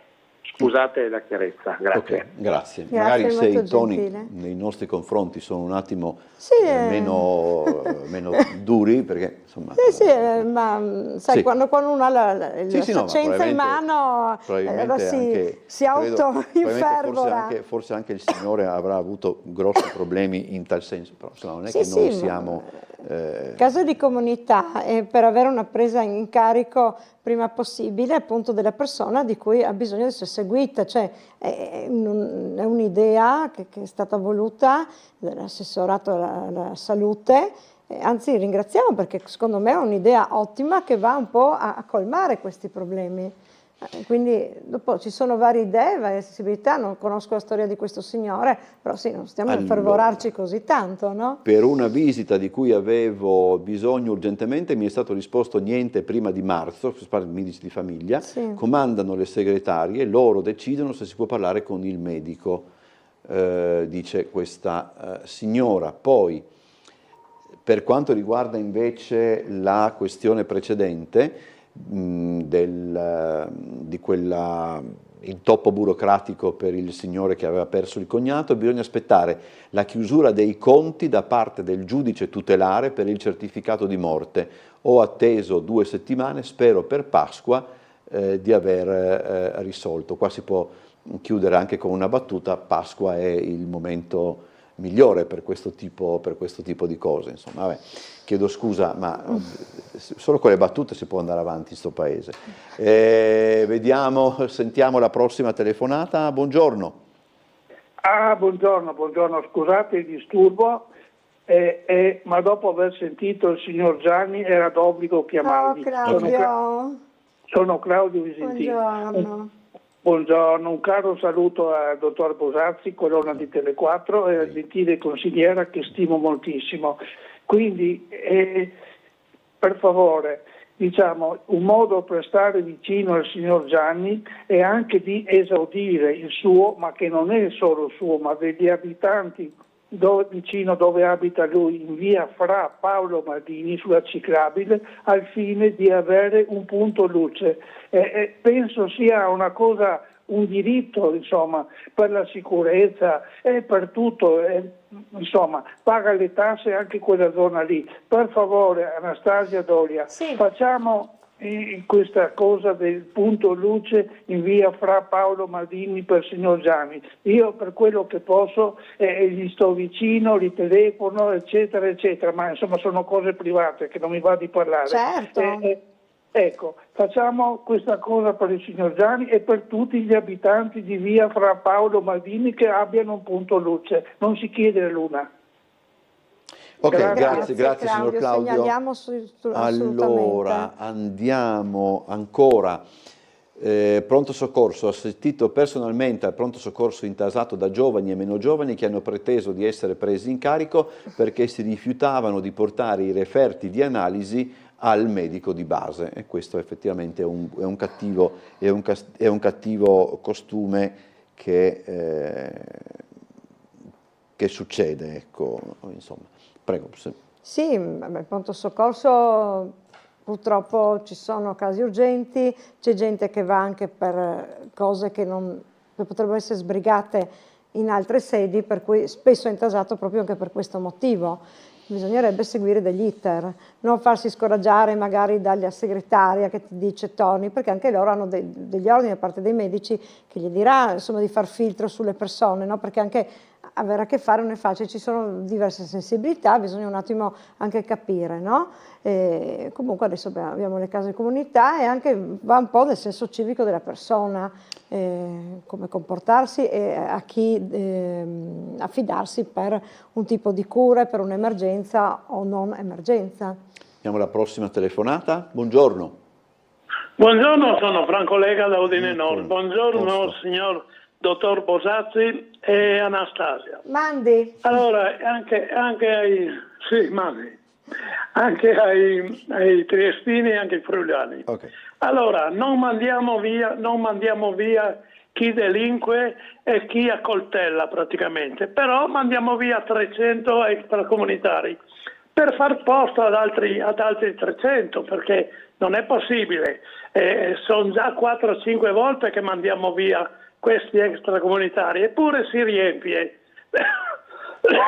Perché queste forze dell'ordine, invece di star lì a vedere la partenza degli extracomunitari, non vanno sulla frontiera? 40 anni fa non passava un chiodo lì, non passava. E adesso come mai tutti questi extracomunitari che passano? E li troviamo in città. Se non hanno i documenti, via, perché non possono essere catapultati dal cielo. Via. La Slovenia, che adesso continuiamo a dare degli aiuti e dei sostegni, eccetera. Ma se ci manda qui gli extracomunitari, che aiuto vogliamo dargli? Che se li tenga là, no? Non lo so io, il sindaco, il prefetto, il questore, se voi vedete nella cosa artificiale, nell'intelligenza artificiale, dicono tutto quello che devono fare i prefetti, questori e sindaco per la comunità, per il paese, invece non fanno niente. A casa, tutti a casa, okay. Ci facciamo giustizia da soli, dai, grazie. Grazie, Mandi. Si è sfogato. Allora, c'è anche ragione, 40 anni fa però c'era anche da dire che i confini erano chiusi, era un po' diversa la gestione 40 anni dei fa, flussi. oggettivamente. Allora, San Vito è zona vostra? Sì. Allora, leggo che una villetta a piano terra più primo piano in zona San Vito verrà sostituita da un condominio di 5 piani. Come si può cambiare così radicalmente una zona? bella domanda. Bisogna vedere in che zona è, se è disabitata. Ne parla il Piccolo oggi, per dire la verità. Adesso vediamo non ho avuto modo di vedere ancora. Torniamo sulla... Allora, nuovo palazzo di 5 piani a San Vito, subito venduti gli 11 appartamenti. Sarà demolita una villetta, cantiere di 18 mesi, progetto da 7 milioni di euro con parcheggi interrati. Qui abbiamo le immagini.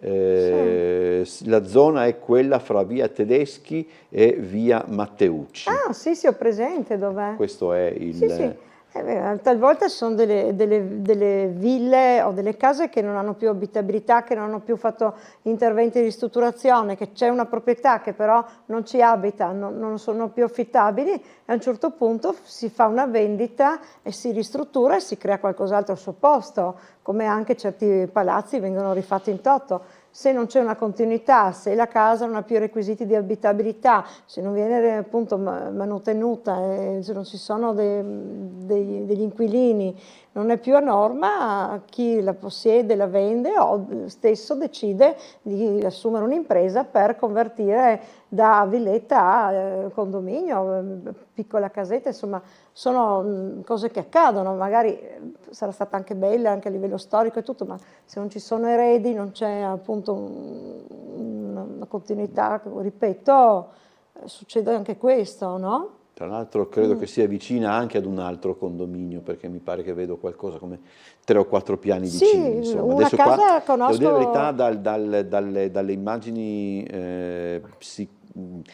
forse chi non è, dovrebbe essere una zona che è contigua a Piazza Carlo Alberto, se non mi sbaglio, no? Via conosco Tedeschi dov'è, perché conoscevo come una famiglia che abitava in una casa là vicino. Scende dall'Ariston. Sì, arrivi via l'Ariston, dove ho fatto creare un parcheggio per disabili. Okay. Una mozione nostra. Allora, andiamo alla prossima telefonata. Buongiorno. Sì, buongiorno. Prego. Allora volevo, prima di tutto, buongiorno saluti signora. a tutti. Prima di tutto un caro saluto al signor Gianni, che quando il telefono è sempre tanto amato da tutti, e auguri. E il fatto della luce è una cosa vergognosa, perché se 3-4 anni che si chiede quel punto luce che conosco bene. In zona, sì, ho capito. Ecco, parlando della sanità, vi volevo dire la mia. Allora, tutti quanti sa che quando si va a fare la cataratta, si va là la mattina alle 7 perché vuole essere digiuni e fare il primo esame del sangue, e si sta tranquilli e con tanta pazienza fino alla 1, alle 2, no? E mi ho provato in 7 anni 4 volte l'iter, quindi conosco benissimo. Però c'è anche tante robe peggiorate, perché per esempio anche 3 anni fa mi ha toccato la stessa trafila, ultimamente proprio recentemente. E alle 7 te va oltre il giardino fino in fondo, te cammini oltre il giardino e te arrivi là per l'esame del sangue. Solo che certe volte succede che bisogna alle 8 riattraversare il giardino, andare in portone, primo piano, quell'altro reparto oculistico per fare un altro tipo di esami. E te torni in Drio di nuovo e te si fa tutto il giardino. E te sta là aspettare. Diciamo che una persona ultra ottantenne con la stampella per un intervento recente, per una protesi, quindi non avrà tanta voglia di andare su e giù, se sta là a aspettare, e dopo alla 1 l'ultimo esame ti dici no, qua non si vede tanto bene, la devi tornare di nuovo, attraversare il giardino, andare in portone dall'altra parte a fare un altro tipo di esami.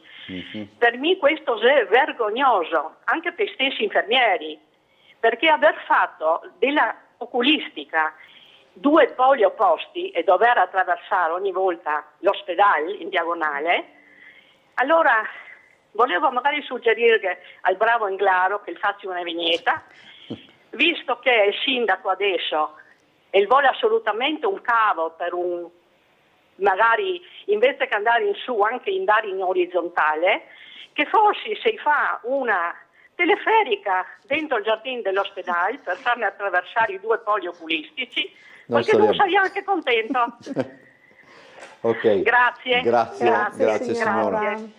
laddove invece un telespettatore, il signor Fabrizio, dice: do la mia testimonianza positiva secondo il mio caso, comunicato al mio medico un mio problema urologico, fatta la richiesta, appuntamento dato il giorno dopo per visita urologica, fatta la visita, dato appuntamento dopo una settimana per risonanza magnetica. Ma sì, non è tutto un disastro. Io lavoro nella sanità, ero in farmacia, lavoro in studio radiologico Gortan, risonanze vedo ogni giorno. Abbiamo buone tempistiche anche noi, cerchiamo di mantenere, dare incontro più possibile alle esigenze dei Non nostri abbiamo pazienti. parlato, mi ero preso l'appunto, della questione del posteggio, diciamo così, del silos. No? Adesso è chiuso la possibilità, dal 1° febbraio non si potrà più parcheggiare gratuitamente. Con tutta probabilità diventerà un parcheggio a pagamento. Del resto, adesso detta così, già sono le righe blu segnate era per già terra, quindi era già predisposto. Sì, si sapeva già, è stato eccezionalmente fatto un accordo con Confcommercio proprio per favorire l'affluenza degli acquisti natalizi, delle visite in città anche da parte dei turisti, di poter appunto far girare di più l'economia e il commercio, che è importante in questa città, e quindi era come una deroga in un iter che invece era già preposto ad avere i parcheggi a pagamento, anzi un respiro in più per congestionare di meno le rive. La gente si parcheggia lì e poi fa il tratto del corso Cavour a piedi, arriva in Piazza Unità, tutte le zone dei negozi, dei musei, dove ha bisogno di andare. Allora, dice questa signora, il medico di base è un libero professionista che può decidere di non seguire più un assistito se questo chiede troppi esami autonomamente o diventa, virgolette, una seccatura. Però, insomma, dopo casomai, a questo punto, più avanti chiameremo l'ordine dei medici per capire potreste fare come funziona questa cosa, un pomeriggio, o magari anche il presidente dell'ordine dei medici, per amore di Dio.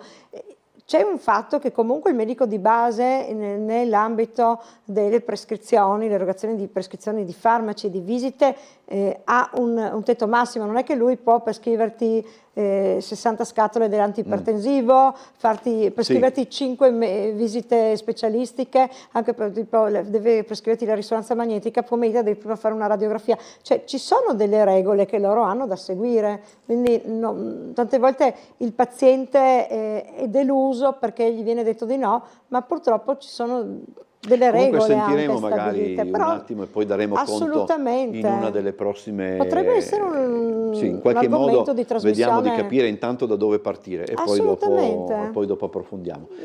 Sentiamo la prossima telefonata in linea. Buongiorno. Buongiorno Bosazzi, buongiorno alla sua ospite che non so come si chiama. Anastasia Doglia. Buongiorno. Signora Doglia, buongiorno e chiedo scusa. Ribuongiorno anche a Bosazzi.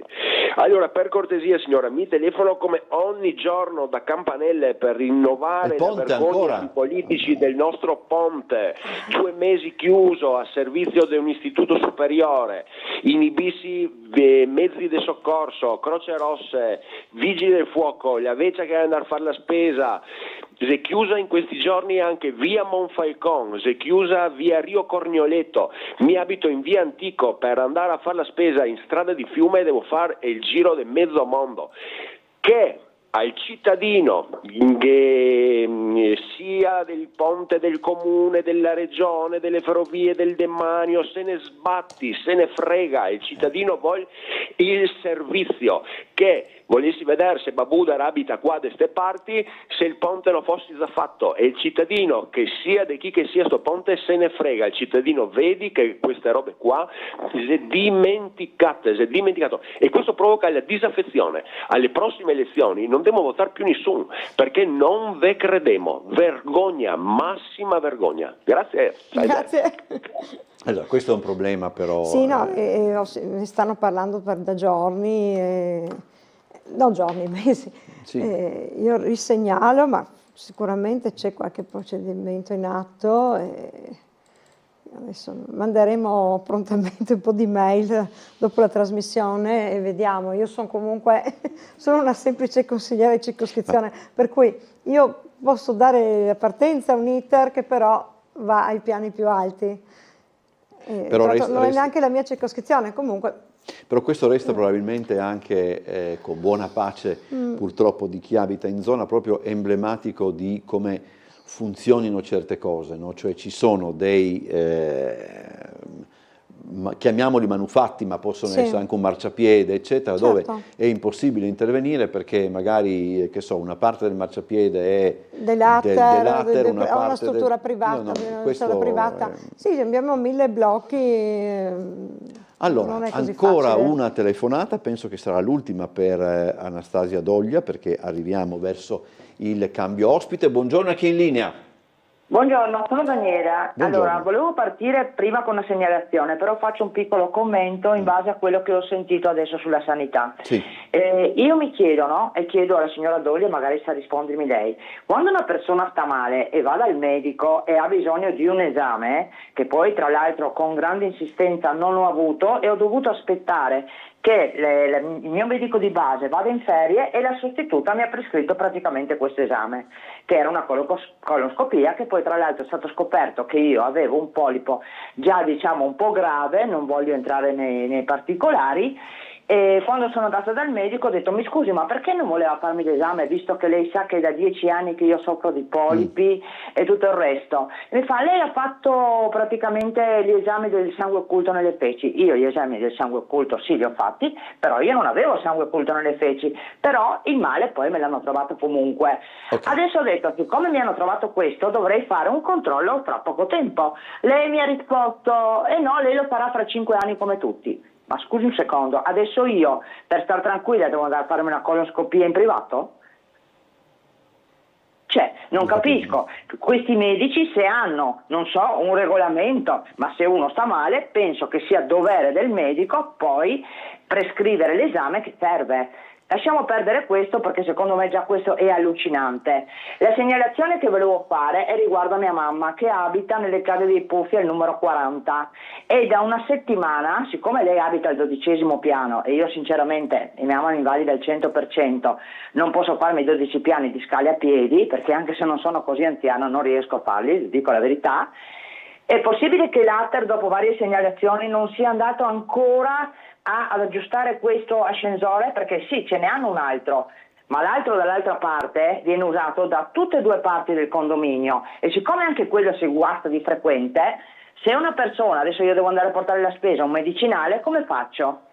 Capito. Cioè, no, io volevo fare quella segnalazione proprio per vedere perché l'Ater non può comportarsi in questo modo, perché ci sono tante persone anziane in quello stabile e se uno ha un bisogno naturalmente qualcuno deve correre. Va bene? Mi perdoni se la interrompo. Io capisco questo, però basta con dire ci sono persone anziane. Un ascensore che è previsto in una casa, anche se lo prende uno di 12 anni, certo, ma in persone anziane penso sia ancora più grave. Ovvio, però il problema sarebbe grave comunque anche se in quella casa non ci fossero persone anziane, perché è questo che io comincio a non concepire più di questo paese, per dire la verità, no?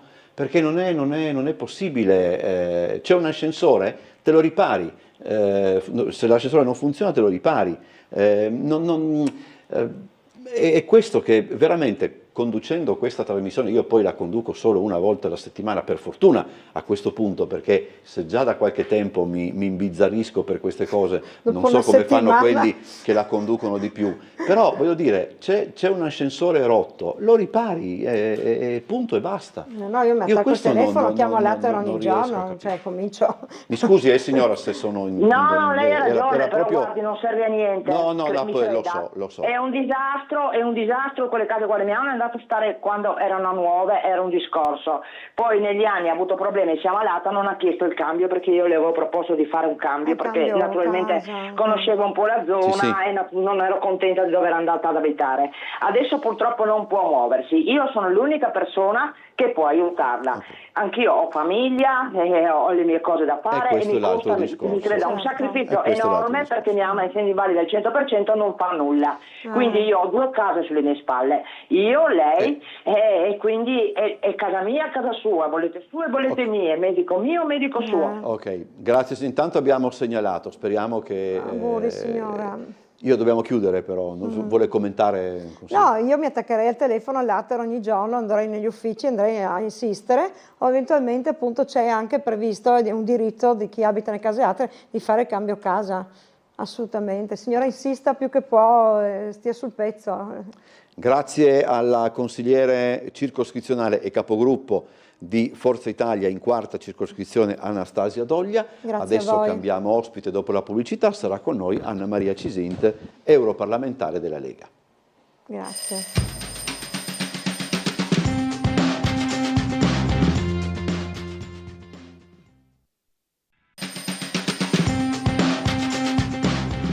Allora, seconda parte di questa puntata di Sveglia Trieste, siamo in compagnia di Anna Maria Cisint, europarlamentare della Lega.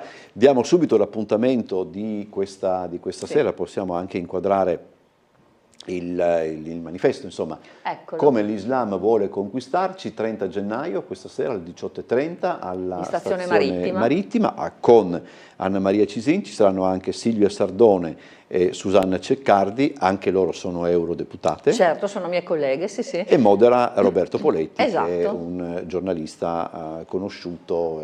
Sì. È inutile chiedere di che cosa si parla. Ma diciamo che ormai, se posso dire, sono partita 10 anni fa e me ne hanno dette di tutti i colori, no? Perché l'Islam non è che vuole conquistarci da oggi. Oggi come oggi, per fortuna, grazie a Dio, grazie anche a chi come me e come alcune di noi, la Susanna, la Silvia, non hanno mai mollato, c'è un'evidenza anche giornalistica, anche storica ormai, anche giuridica, no? Su che cosa sta succedendo. Oggi racconteremo anche molti degli episodi, dove stiamo andando, quali sono le proposte che stiamo costruendo dal punto di vista normativo, perché noi possiamo schierarci per il futuro italiano o contro il futuro italiano, e oggi il silenzio è complicità, ma di sicuro dobbiamo dircelo, perché ognuno poi deve o no avere la propria responsabilità, no? E quello che sta accadendo è proprio quello che è il titolo, cioè vogliono conquistarci, già sono entrati, i finanziamenti arrivano, Lukoil finanzia con miliardi purtroppo le moschee irregolari, arrivano questi soldi dalla Fratellanza Musulmana. Cos'è la Fratellanza Musulmana? Molti paesi li hanno messi al bando come terroristi. Noi in Veneto c'è una scuola di imam per tutta Europa basata su questo. E c'è una rete di imam che predica non solo l'odio verso l'Occidente, ma anche cose gravissime di applicazione della Sharia. Poi ci sono anche dei giudici che ci stanno. Il giudice che ha accettato di ridurre la pena a quell'islamico che ha violentato una bambina, è notizia di qualche giorno, no? A Brescia. Poi ci sono notizie che escono, altre che non escono, ma l'islamico che ha violentato, perché questa è violenza, una bambina di 9 anni, e che la sua violenza è stata derubricata non a violenza sessuale ma ad atti sessuali. Gli hanno dato 5 anni, sta bambina è stata violentata, ha abortito, ha 9 anni. Allora il giudice che dice, beh, quella è la modalità culturale, beh, in Italia è inaccettabile a mio avviso. Allora sono queste molte, sono molto presenti queste situazioni delle spose bambine. Io le ho vissute e le continuo a vivere, a vedere. Hanno una paura terribile che le bambine si ribellino, ma per fortuna ce ne sono, non tante, ma ce ne sono. Le spose bambine sono una realtà in Italia, vengono fatte sposare nei loro paesi dopo che hanno avuto la prima mestruazione, questo è, del resto il Corano lo dice, e poi vengono fatte rimpatriare e attendono la maggiore età. Ma chi gliela racconta sta cosa? È quello che succede nelle moschee. Per quello io combatto certo l'aspetto della legalità urbanistica, però combattiamo, e stasera lo diremo di nuovo a voce alta, ma stiamo anche facendo, perché poi è molto complessa la questione. Noi stiamo costruendo delle norme per impedire, ovviamente, che senza un accordo stabilito peraltro dalla Costituzione, che dice con chiarezza che la religione deve avere un'intesa con lo Stato, vuol dire un contratto dove sono disciplinate le regole. La prima regola è il rispetto della legge, e se tu non la rispetti e se tu preferisci, quando c'è un contrasto tra la legge italiana e il Corano, decidi di applicare il Corano, allora tu non puoi rimanere in Italia, non puoi predicare nelle moschee. Quindi ci sono dei temi ormai che non possiamo far finta che non ci sono, e che poi sfociano anche nella sicurezza delle persone. Perché se posso aggiungere a questo aspetto, che è importante per il futuro del nostro Paese, perché tutti quelli che credono nella troppa tolleranza e nel buonismo stanno uccidendo il futuro del nostro Paese. C'è un'amica che è appena andata in Turchia, mi ha raccontato che rispetto all'ultima volta il numero delle donne completamente velate è davvero molto lievitato, ma io con i bengalesi lo vedo a Monfalcone, quanto è cresciuta la come dire, sottomissione, perché il velo è sottomissione, no? La questione è non soltanto della vita futura del Paese, ma della sicurezza, perché quando parliamo di coltelli, ad esempio, è chiaro che c'è un approccio culturale di chi arriva e che in quel paese, in quella cultura è normale avere una gestione di questo tipo. L'utilizzo del coltello, che noi non conoscevamo, in certe realtà è assolutamente normale. Tollerato. Ecco. Quindi tutto questo è ha un unico comune denominatore. E non possiamo più far finta di niente, lo continuiamo a ripetere, e abbiamo ottenuto delle cose importanti, anche la consapevolezza è importante, e quindi vi invito tutti questa sera alle 6:30 alla stazione marittima, che appunto affronteremo insieme questo tema con Roberto Poletti, che ne sa, e poi noi tre che seguiamo direttamente anche l'aspetto normativo che stiamo costruendo. Allora, questa sera c'è anche dibattito con il pubblico, come funziona? Ma allora, in genere noi prima ovviamente portiamo avanti e raccontiamo, dopodiché le domande finali generalmente sono sempre ammesse, a meno che non sia molto tardi, e quindi diventa, però in genere le facciamo interagire, insomma. Quindi ricordatevi questo appuntamento delle 18:30. Stazione marittima. Volevo chiedere una cosa. Lei passa per una delle passionarie, no, di questo argomento, insomma, rischiando anche, perché insomma, fuori c'è la mia scorta. Fuori c'è la scorta, eccetera.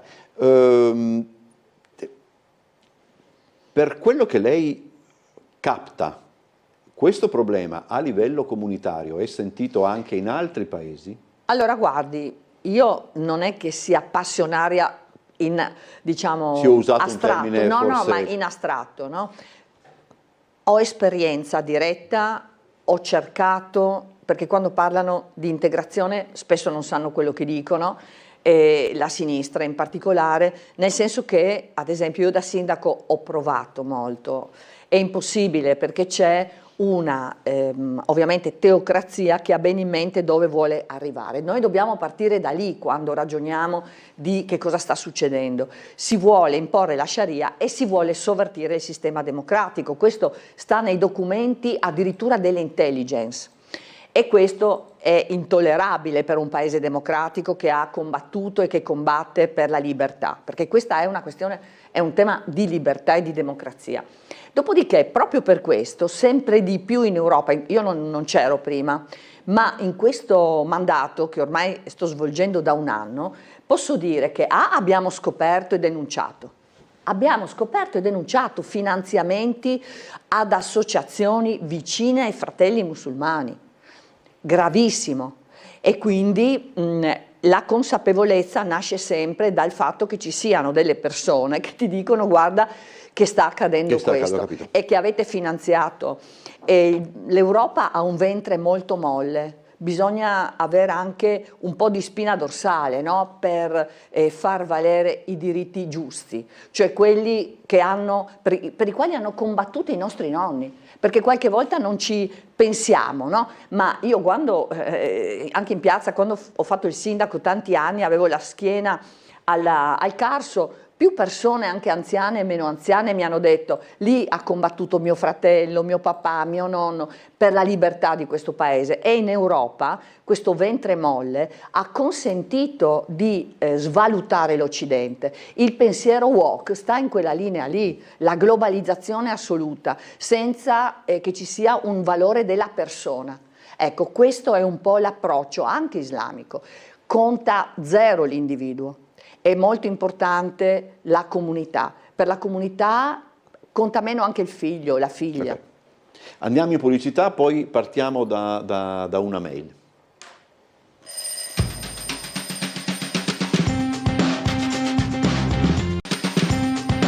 La tua cultura.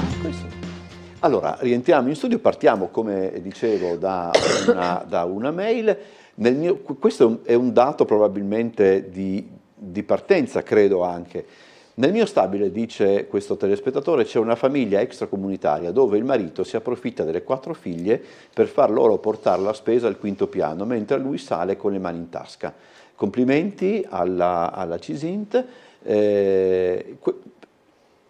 Si parte da qua per certi aspetti. Si parte dal fatto che la donna e la bambina, per il concetto islamico, se no non le venderebbero. Cioè vendere una figlia, ma io sono mamma, no? E quello che hai in mente per i tuoi figli ovviamente è sempre cercare di dare una mano, l'aiuto, il rispetto. Se un genitore ritiene che la propria figlia lui sia il suo padrone, questo è. Ma questo è con la borsa della spesa, con il velo. Allora, sul velo, no? Perché c'è il velo? Il velo è il simbolo della sottomissione sessuale, la donna è un oggetto sessuale. Un papà, come tanti, a cui io ho chiesto, ma sua figlia ha 6 anni, ma perché sta portando il velo? La sua risposta è stata con il dito alzato, poi non guardandomi negli occhi, perché io sono una donna, mai dandoci la mano, tra l'altro. Così si abitua. E il numero delle donne, soprattutto provenienti da alcuni paesi, che possono lavorare, che possono, diciamo, rendersi autonome, è bassissimo.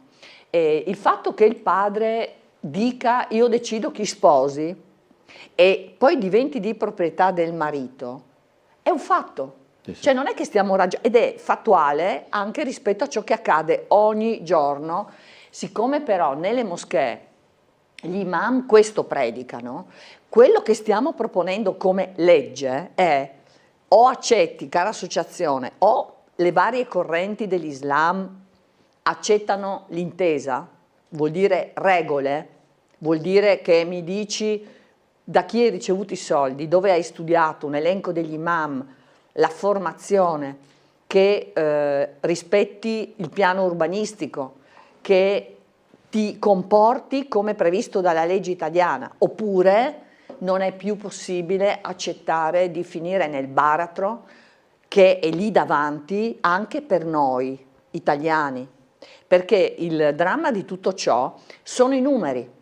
Mm-hmm. Il partito islamico si basa su entro dalla porta principale e governo, e le prime che avranno il risultato di questo saranno le donne. Io mi domando dove siano finite le femministe rosse. Cioè la battaglia per le donne oggi, che facciamo noi, è impellente, perché è certo che i codici rossi, non sto dicendo che siamo un paese di santi, sì, certo. È chiaro, e sì, condanno la violenza in tutti i modi, e da sindaco ho molto lavorato affinché ci fossero e ho supportato le associazioni perché ci fossero le sale tutte per sé, come da Sor Optimist, piuttosto che tutto ciò che serve, ma bisogna anche rendersi conto che poi c'è una base che non è solamente l'immigrazione irregolare, ma anche quella regolare che scombina il tessuto sociale. Quando tu hai perso il tuo tessuto sociale, hai perso i tuoi valori, le tue radici. E io penso che nessuno può venire a casa mia, lo dico con estrema tranquillità e chiarezza, a imporre una visione e delle regole che non sono quelle della democrazia e della libertà previste dalla nostra Costituzione e dalle nostre leggi. E quindi noi dobbiamo combattere, purtroppo, per riuscire ad avere un futuro libero e democratico, che non è quello delle schiave che portano la spesa al 12° piano, che non è quello delle bambine e donne velate, che non è quello delle spose bambine, che non è quello degli islamici che nel momento in cui c'è il contrasto tra il Corano e la legge italiana scelgono l'applicazione del Corano, cosa che accade anche se ufficialmente, visto che è previsto anche questo, da Taqiyya questo dice, ti racconto quello che voglio per raggiungere il mio obiettivo, ti dico una cosa ma ne faccio esattamente un'altra. Cambiamo un attimo argomento, poi dopo eventualmente tramite le mail o le telefonate, ricordo 040 977 8910, svegliatrieste@tele4.it. Cosa sta succedendo con Vannacci all'interno della Lega? Allora, Vannacci è sicuramente un personaggio molto particolare, no? È suo collega? È mio collega, quindi io ho abbastanza, vado anche d'accordo tra l'altro, nel senso che nonostante il mio carattere, in genere vado d'accordo con le persone che rispettano, poi quelli che non rispettano, la questione è un'altra, ma lì non è politica, è altro. Vannacci è sicuramente uno che dove va ha ancora il cipiglio del generale. Noi gli abbiamo spiegato anche in Europa che noi ci confrontiamo, ecco, io, Susanna, Silvia, Isabella e tutti gli altri, no? Non abbiamo grandi problemi, devo dire, in Europa. Spesso, secondo me, sono anche, come dire, i media, soprattutto quelli che non ci amano tanto, perché ce ne sono, e che vogliono insinuarsi. Poi lui è vero che fa simboli, però è una questione abbastanza irrilevante oggi, dal punto di vista sostanziale, intendo dire. Cioè, in questo momento lui è nella Lega, c'è un segretario federale che tra l'altro possono dire quello che vogliono di Salvini, io dico che è avercene come ministri. Quando ha fatto il ministro degli interni è stato ineccepibile, per fermarlo hanno dovuto portarlo a giudizio, e come ministro al MIT è uno che lavora tantissimo. Io posso dire che è una persona generosa, che viene spesso, come dire, anche maltrattata mediaticamente, creando situazioni che spesso sono gossip. Ecco, poi è lui che si gestisce questa partita. Certo che non tutto ognuno di noi si condivide, questo è indubbio. Cioè tanti, anche in ogni partito c'è un confronto, e non è che tutto ovviamente è sempre condiviso, no? Però il confronto è utile a crescere e a creare anche dibattito, ad avvicinare le persone. Cioè non siamo una caserma, voglio dire. Ma se arriverà, alcuni giornali parlano di redde razionem, eccetera, si arriverà ad una sorta di scontro fra i due, o lei proprio non vede all'orizzonte una roba di questo genere? Ma io penso che adesso nei prossimi giorni, mi pare, Matteo debba o si incontri con Vannacci. Io penso che staremo alla finestra, ascolteremo, vedremo, però non è un problema, cioè parliamo delle cose della gente. Cioè quello che trovo assurdo, secondo me, no, è questo. Ci sono temi che sono fondamentali, la salute, il lavoro, la sicurezza, il rispetto, le città. Il tema Vannacci è veramente stato montato tantissimo da anche una voglia che non è utile a ciò che ognuno di noi fa. Cioè noi lavoriamo per le cose della gente, in questo caso è un po' appunto un gossip, ecco. Ma io penso sinceramente che alla fine della corsa sempre le posizioni di tutti si incanalano sull'utilità dell'obiettivo, che è quello di fare ciò che noi abbiamo il compito di fare, cioè le azioni per migliorare la vita delle persone. Allora, c'è una mail che leggerò dopo la pubblicità perché la mail è corposa, però ce n'è un'altra, dice: definire l'onorevole Cisint passionaria mi sembra un termine improprio, visto che l'onorevole difende i diritti dei cittadini italiani e di certo non arriva al fanatismo.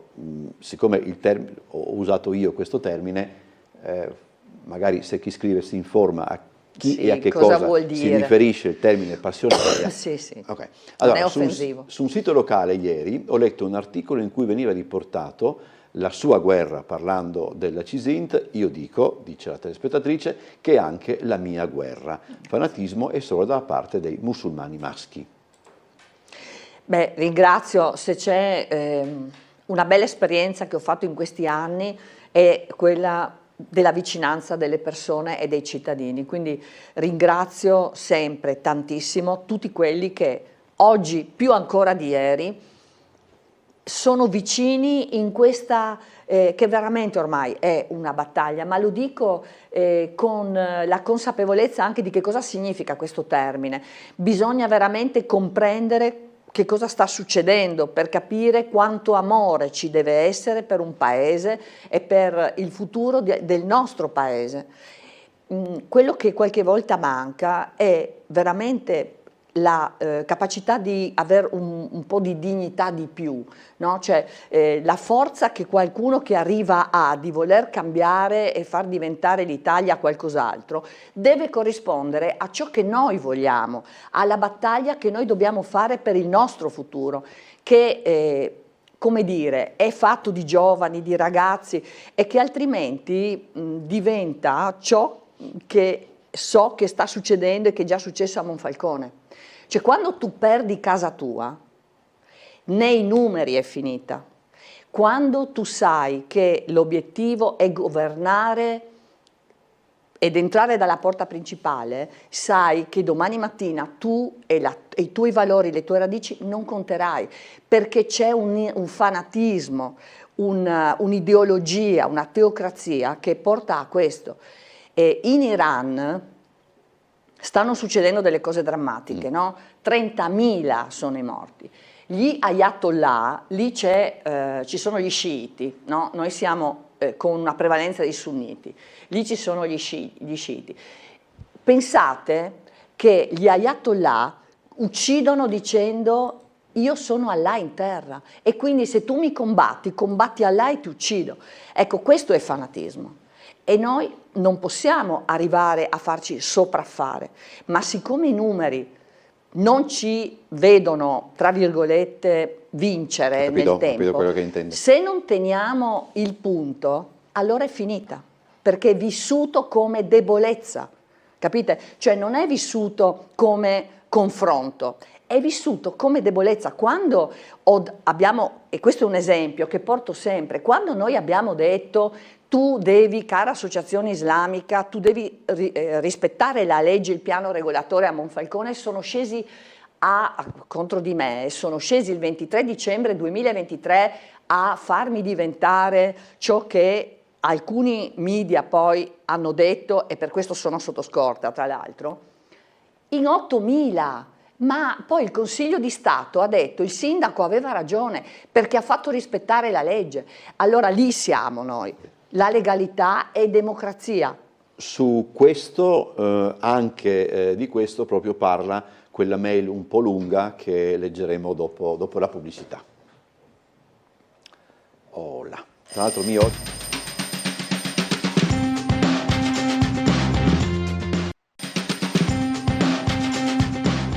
Allora, abbiamo evocato questa mail piuttosto complessa, che però prende spunto anche, vabbè, leggiamola. Allora, vivo a Trieste da quasi 10 anni. In questi 10 anni ho visto cambiare profondamente il suo tessuto e la sua composizione sociale. Laddove prima sentivi parlare quasi solo ed esclusivamente in triestino, ora si possono ascoltare diverse altre lingue e anche altri dialetti italiani. Non so se la mia percezione supera la realtà dei fatti o se corrisponde allo stato dei fatti. In ogni caso è anche bello vedere che un posto, in questo caso Trieste, è in grado di cambiare perché è aperta al cambiamento, alle trasformazioni, a patto che siano governate e non subite.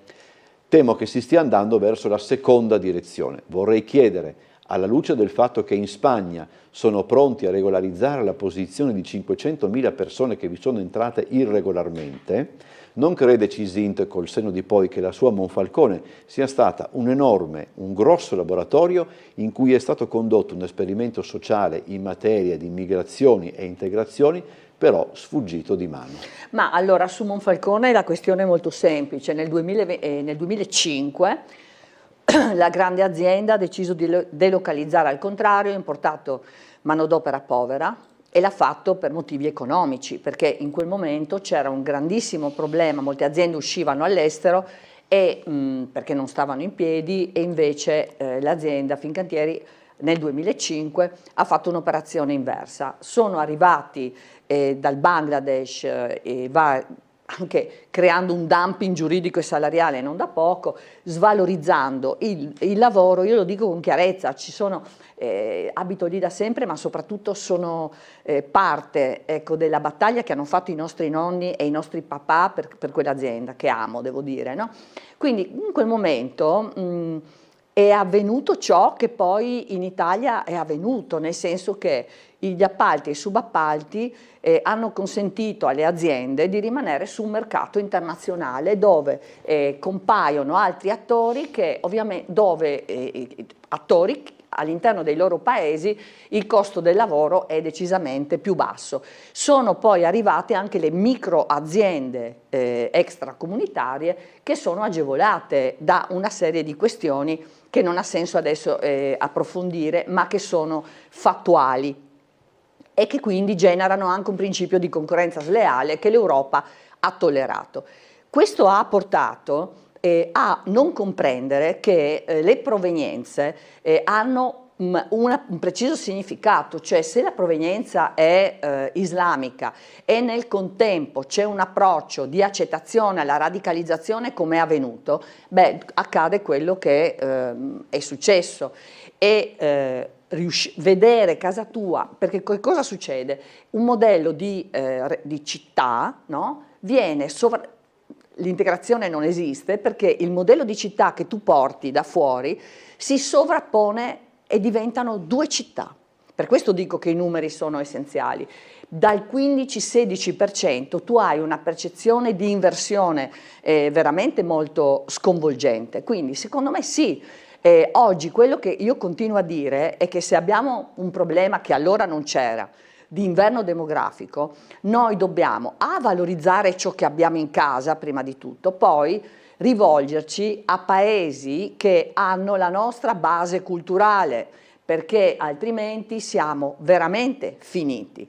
Punto. Questo è, e lo dico perché ho combattuto e ho cercato in maniera anche a volte in solitaria, perché qualcuno mi dice hai combattuto anche da soli, i primi anni sì, oggi no, da anni ormai, anche il mio partito oggi, Matteo Salvini in primis, sta combattendo questa situazione anche con gli strumenti giusti, cioè che sono le norme, chiaro non sempre agevolate da alcuni giudici che dopo, come ho raccontato della persona che ha violentato sta bambina, portano a conclusioni diverse. Quindi questa della mail, ognuno di noi apprezza la diversità, ognuno di noi vuole che ci sia un confronto, ma nel rispetto della legalità e di quello che io amo, noi amiamo di questo paese, perché altrimenti se tu non hai un po' di spirito di corpo, di valore, questo paese che nasce con la battaglia della libertà finisce come popolo, come molti popoli sono finiti.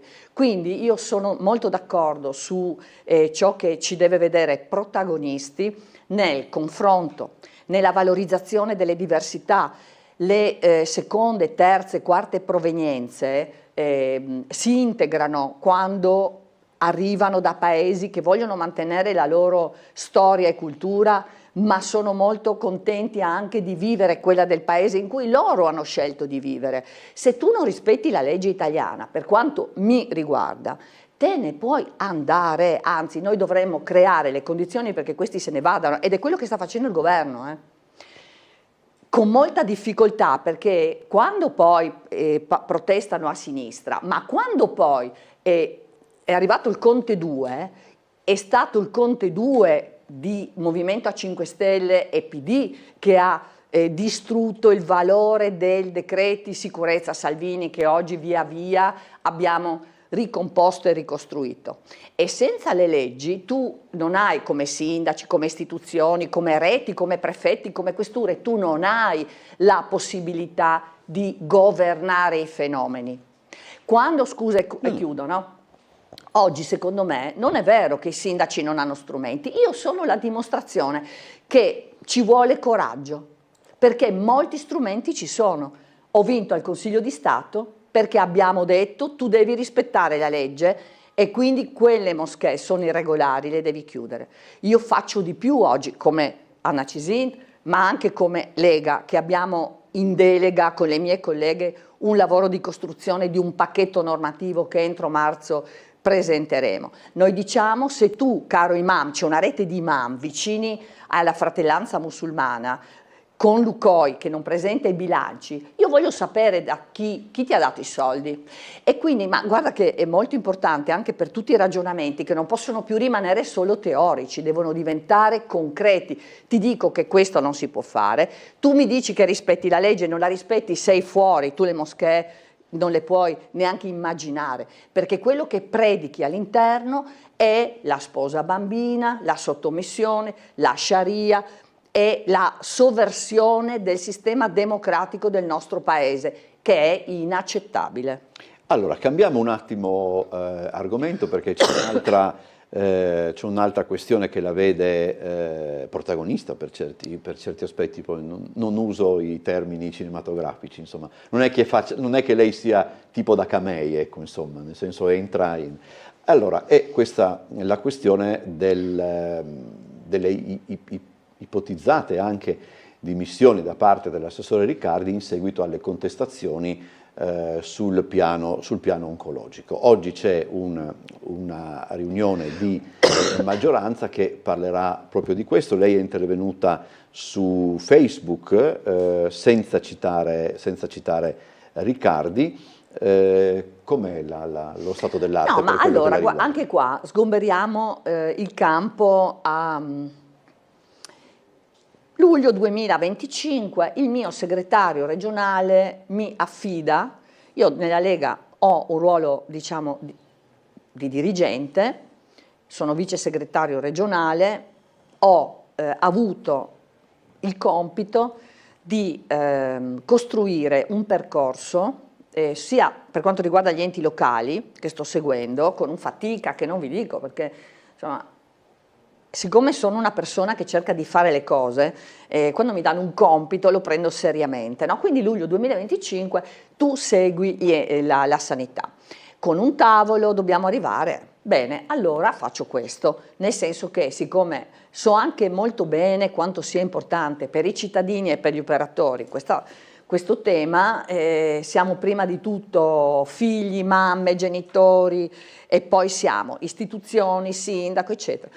Sappiamo che è un tema molto importante, quindi costruisco, tra virgolette, e coordino questo tavolo composto da professionisti di tutta la regione, molto competenti e molto tranquilli, nel senso che nessuno ha in mente di aggredire o di fare qualche cosa che danneggi, ma solamente di collaborare e sottolineare alcuni aspetti territoriali spesso e anche di sistema che magari possono essere di supporto all'attività di chi legifera, no?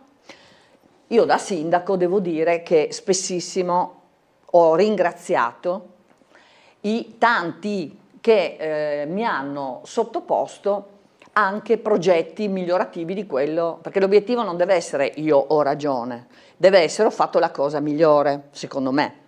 Quindi con questo spirito noi, senza dire niente a nessuno, perché non è che lavoriamo da ieri su questa cosa, il tavolo lavora da luglio, in agosto, caldo, ma abbiamo voluto perché ci crediamo e siamo persone serie. Quando facciamo le cose cerchiamo di farle bene. Quindi abbiamo redatto un documento su temi, e mica solo sul piano oncologico, su vari temi, tra l'altro ricevendo anche l'apprezzamento per alcune questioni sottoposte del Presidente. Poi abbiamo discusso con il Presidente, insomma abbiamo lavorato da allora fino al giorno in cui abbiamo anche avuto un ottimo incontro che è durato 3 ore, che è sfociato in un comunicato peraltro che non ha avuto nessun tipo di problematicità, no? In cui abbiamo detto la Lega ha presentato un documento già tempo fa, adesso ne ha discusso, è emerso adesso, ma in realtà è una cosa che è stata tenuta riservata, perché l'obiettivo non era fare nessun tipo di aggressione a qualcuno, no? Perché se avessimo voluto questo ci saremmo comportati, scusate, sono 30 giorni di tosse che diversamente. Quindi dopo quella giornata, che è andata molto bene, non è stato un incontro muscolare, abbiamo discusso, parlato, affrontato e anche ragionato sulle possibilità rispetto ad alcuni temi che secondo noi, secondo i tecnici, professionisti, possono essere rivalutati attraverso un tavolo tecnico, peraltro, che è previsto nella delibera di approvazione del piano oncologico, tavolo tecnico che dopo le dimissioni del dottor Fasola non ha avuto nel contempo un dirigente, un presidente del tavolo, e che adesso recentemente deve essere ripartito, no? Quindi noi abbiamo anche condiviso il fatto che quel tavolo tecnico possa riragionare, formato da chi? Da oncologi e da chirurghi. Voglio anche sottolineare che la Regione, noi l'abbiamo detto anche nel documento, ha ben lavorato, che il piano oncologico, noi siamo i primi e anche i tecnici proprio l'hanno sottolineato, che è anche Mauro Bordin che fa parte di questo tavolo, no? Perché ci sono io che lo coordino, c'è Mauro Bordin e poi i tecnici e anche il nostro segretario regionale. È chiaro che noi abbiamo sottolineato anche la bontà di moltissime delle azioni della Regione, quindi non c'è stato un approccio né di chiusura né di aggressione. Sottolineato questo, abbiamo parlato anche di altri temi come quello del rapporto pubblico-privato e c'è stata riconosciuta la bontà di questo ragionamento, tant'è vero, non per merito nostro ma per merito della Regione, che recentemente c'è una delibera che individua i budget precisi da assegnare al privato anche per tipologia di intervento, cioè ovviamente le liste d'attesa sono un tema e in questo caso la Regione con questa delibera che ha approvato credo una decina di giorni fa, mi pare, ha fatto un grande passo in avanti, molto importante, e noi ringraziamo per questo. Era uno dei temi sottolineati ad esempio in questo documento come altre questioni. Dopodiché cosa accade? Accade che il PD, che dovrebbe tacere, perché la madre di tutte le questioni sia per gli enti locali. Io ero dirigente a Gorizia quando la ex presidente Serracchiani si è pensata alle UTI. Sono stati una tragedia e anche di incompetenza, perché le UTI da dirigente ti implicavano che il personale poteva o doveva rimanere a fare UTI, no? Per alcune attività, quindi la stessa persona però doveva anche rimanere, ad esempio come toccava a me da dirigente contabile, bilanci eccetera, che avevo anche il patrimonio rimaneva nei comuni e io facevo il dirigente anche in comune e anche, cioè aveva una spersonalizzazione, risultati tragici. Quindi quella ex presidente lì ha generato un problema degli enti locali enorme, perché poi sono dovuti correre ai ripari per strade e scuole superiori e hanno creato anche un bel problema ai comuni, quando ci si lamenta che i comuni hanno i soldi e non riescono a fare, certo manca il personale, ma anche deriva da questa scelta sbagliata della Serracchiani, che io conosco molto bene come scelta perché l'ho vissuta da tecnico e poi ho rinunciato a fare UTI, a Monfalcone sarebbe stata una tragedia, e poi sulla sanità, perché la questione parte da lì. Quindi il PD, secondo me, dovrebbe tacere e dire: scusate, abbiamo fatto... Perché quando tu fai delle scelte, poi quelle non è che terminano nel momento in cui tu non sei più presidente, si riverberano. Quindi il PD ha fatto delle scelte molto pesanti e sbagliate per la nostra sanità. E interviene la segretaria e dice e fa delle affermazioni che sono sbagliate, nessuno vuol commissariare, ma ti immagini, io faccio l'europarlamentare, non ho il tempo neanche per fare la spesa, lavoro 13 ore al giorno, 7 su 7, ma proprio, e rispetto soprattutto, io sono una che rispetta le persone e il lavoro degli altri. Quindi per i compiti che mi sono stati dati li ho svolti, credo bene, e abbiamo un tavolo permanente, peraltro, che lavora per dare una mano. E l'assessore ha detto delle cose, secondo me, sbagliate, umanamente sbagliate, anche perché io, bene o male, rappresento un partito, sono dirigente di un partito, ma anche sono una persona e con 30 anni di esperienza tecnica. Non è andato giù quel... No, ma non è che non mi è andata giù, ci sono modi e modi di dire le cose, soprattutto perché nessuno di noi ha aggredito nessuno, no? Sai, io sono una mamma, 30 anni da dirigente negli enti locali, 10 anni da sindaco in una delle città più difficili d'Italia, se non la più difficile, che riconosciutamente ho rivoltato come un calzetto e i cittadini, non solo quelli di centrodestra, mi hanno detto: ti riconfermiamo con il 73%, vuol dire apprezzamento e fiducia. Alle europee i cittadini hanno riconfermato tanto questa fiducia, io vado al voto e credo di fare le cose seriamente per le persone, quindi per me tutto il resto va bene, ma ci vuole rispetto.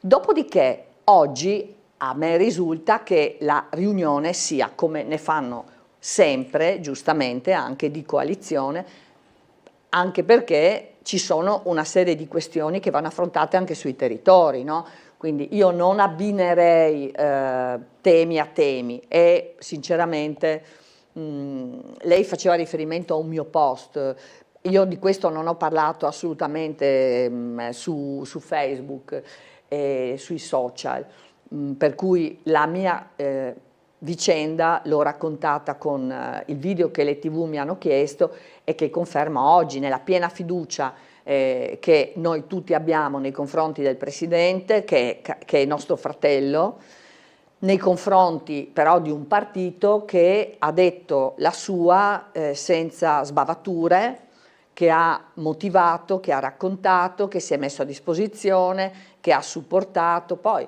è chiaro che ognuno riceve come vuole le questioni. Io sono per il confronto.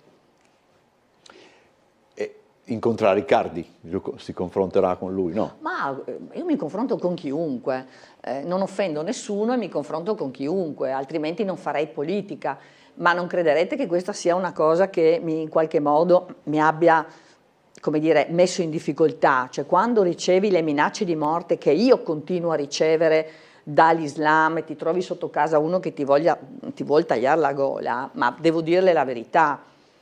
Cioè, tutto il resto, insomma, lo vedi con una prospettiva molto diversa.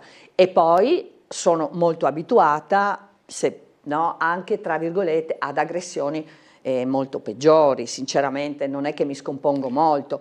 Quello che dico è che noi dobbiamo lavorare con una boa in barca, no? Che sono una barcaiola. Quando ci sono tante barche di mezzo, la corrente che va e che viene, il vento che cambia direzione, eccetera, dal mio punto di vista tu il timone lo devi tenere con un obiettivo e per me l'obiettivo è fare bene per le persone. Quando Riccardi dice dovessero chiedermi di modificare il piano mi rifarei da parte, che poi... No, ma lì c'è una questione, no? Che io i ricatti non entro nel merito.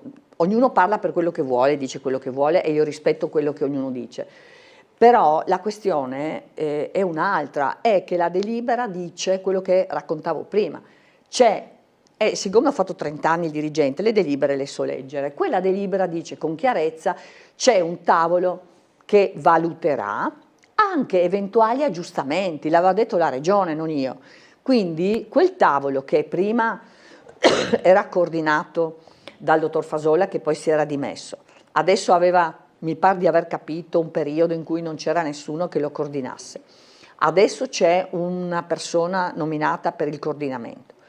Quel tavolo, se potrà valutare come migliorativo una o l'altra cosa, secondo me lo dovrà dire. In quel caso penso che ognuno di noi, no, perché se una roba è fatta bene, ma c'è una cosa che ti può dare un valore aggiunto, è utile per tutti che quel valore aggiunto ci sia, come hanno fatto molto molto bene rispetto alla questione che riguarda il pubblico privato adesso con questa delibera.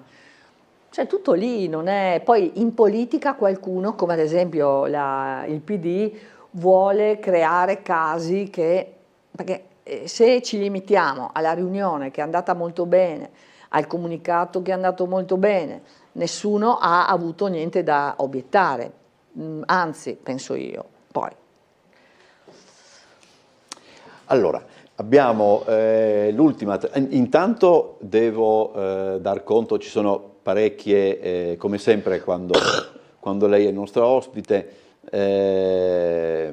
dice avessimo tanti politici come la Cisint, gratitudine a Cisint, totalmente favorevole alla questione della difesa delle bambine e delle donne, grazie di esistere, qua siamo addirittura una citazione da Love Story, complimenti all'ospite, insomma i temi sono questi. No, ma però per me è importante, nel senso che la più bella, lo dico, la più bella esperienza in questi anni è proprio stata la vicinanza delle persone, dei cittadini. Questo è stato anche un motore che davanti alla scelta, lascio perdere, perché non è facile molte volte, ve lo dico, non è facile una vita, diciamo, costretta, tra virgolette, no? Con tutto l'affetto verso... Ma davanti alla scelta, da che parte della storia vuoi stare, io ho scelto, secondo me, di stare dalla parte giusta della storia, cercando di fare le cose con molta difficoltà. Oggi è un po' più facile perché ti giri e ci sono tanti dietro, no? Anche la politica molto più numerosa, anche i media molto più numerosi, che meno male che ci sono, perché per fortuna... Ma ci sono stati momenti in cui la vicinanza è stata veramente soltanto dei cittadini, o quasi soltanto dei cittadini, e per me è stato un motore e anche la scelta di continuare a non mollare è stata questa, no? Per le tante persone che sono ormai la tua famiglia, che credono in te e che si affidano a te, e tu sai che combatti per tutte queste persone che non hanno voce, che però sanno. Allora, io chiedo scusa, c'è una telefonata in linea, ma abbiamo dato spazio a una risposta molto articolata sulla questione appunto della sanità. Io chiedo a chi è in linea di essere telegrafico nella domanda, perché così dopo riusciamo anche a dare un paio di appuntamenti. Buongiorno. Sì, buongiorno a voi. Fa niente, ho ascoltato con molto piacere la dottoressa. Buongiorno. Buongiorno. Avrò piacere di vedere questa sera la stazione marittima. Ok, quindi... Dunque, ci danno dei razzisti, ci dicono che odiamo lo straniero. Abbiamo visto il giornale di oggi, in Piazza Libertà, una lite tra un afghano e un pakistano, quindi già si odiano tra loro, figuriamoci se poi danno a noi da razzisti. Okay. Abbiamo, sempre sul Piccolo di oggi, andranno a processo 2 stranieri che hanno aggredito, in viale 20 settembre, hanno aggredito un italiano. E un'ultima chiosa, perché purtroppo il tempo non c'è, stavo seguendo dei lavori nel mio piccolo magazzino a San Giacomo, e c'erano erano stranieri, il padrone e anche gli operatori. E io scherzoso, sono uno che fa le battutine così, dico, ma voi non potete capire, dico, anch'io ho una moglie, credevo. E uno di quei signori fa, io ne ho 2 di mogli, ma comando io. Ecco, questo qua... Grazie. Dobbiamo chiudere un attimo. 2 cose, rapidamente. Se posso, ringrazio ovviamente. È così, 2 mogli, 3, anche 4, Sharia si chiama. Questa sera 6:30 siamo lì a portare avanti i valori del nostro paese e della sicurezza di tutti noi. 6:30, stazione marittima, vi aspettiamo. Terza cosa, in Europa stiamo facendo tanto e siamo riusciti a far approvare la convenzione tra Frontex e la Bosnia perché i controlli sulla rotta balcanica vengano fatti fuori dall'Unione Europea con dispiegamento di uomini e mezzi perciò che non si entri. Certo, il governo ha fatto tantissimo, ha ridotto i numeri, ma quel controllo, quella barriera, con la battaglia che abbiamo portato avanti, è stato un grandissimo successo e quando volete ne parliamo. Ma facciamo anche tanto altro sulla pesca, sull'agricoltura, sull'immigrazione, sui paesi terzi. Quindi quello che voglio dire è: non è vero che quando tu cerchi di fare tutto non accada. Accade e riusciamo a portare avanti ciò che serve per vivere meglio e per avere maggior sicurezza. Vi aspetto questa sera. Grazie ad Anna Maria Cisint, deputato europeo della Lega. Appuntamento con Ring questa sera alle 21:10, Angelo Lippi de Il Mondo al Contrario, Alessandra Richetti del Movimento 5 Stelle, Rosanna Pucci del Partito Democratico, Massimo Codarin, Fratelli d'Italia, Stefano Bernobic della Lega. Poi si parlerà anche della questione Innoway, ex Varsila, con Antonio Rodà della Wilm, Giacomo Viola, anche lui della Wilm, Roberto Pizzin di FIN e Andrea Della Pietra della FIOM. Vi ricordo anche l'appuntamento delle 17:55 con Trieste in diretta, 13 pre-telegiornale, 13:20 telegiornale meridiano, 19:30 telegiornale della sera. Ce l'ho fatta, grazie, ci vediamo più avanti, buona giornata.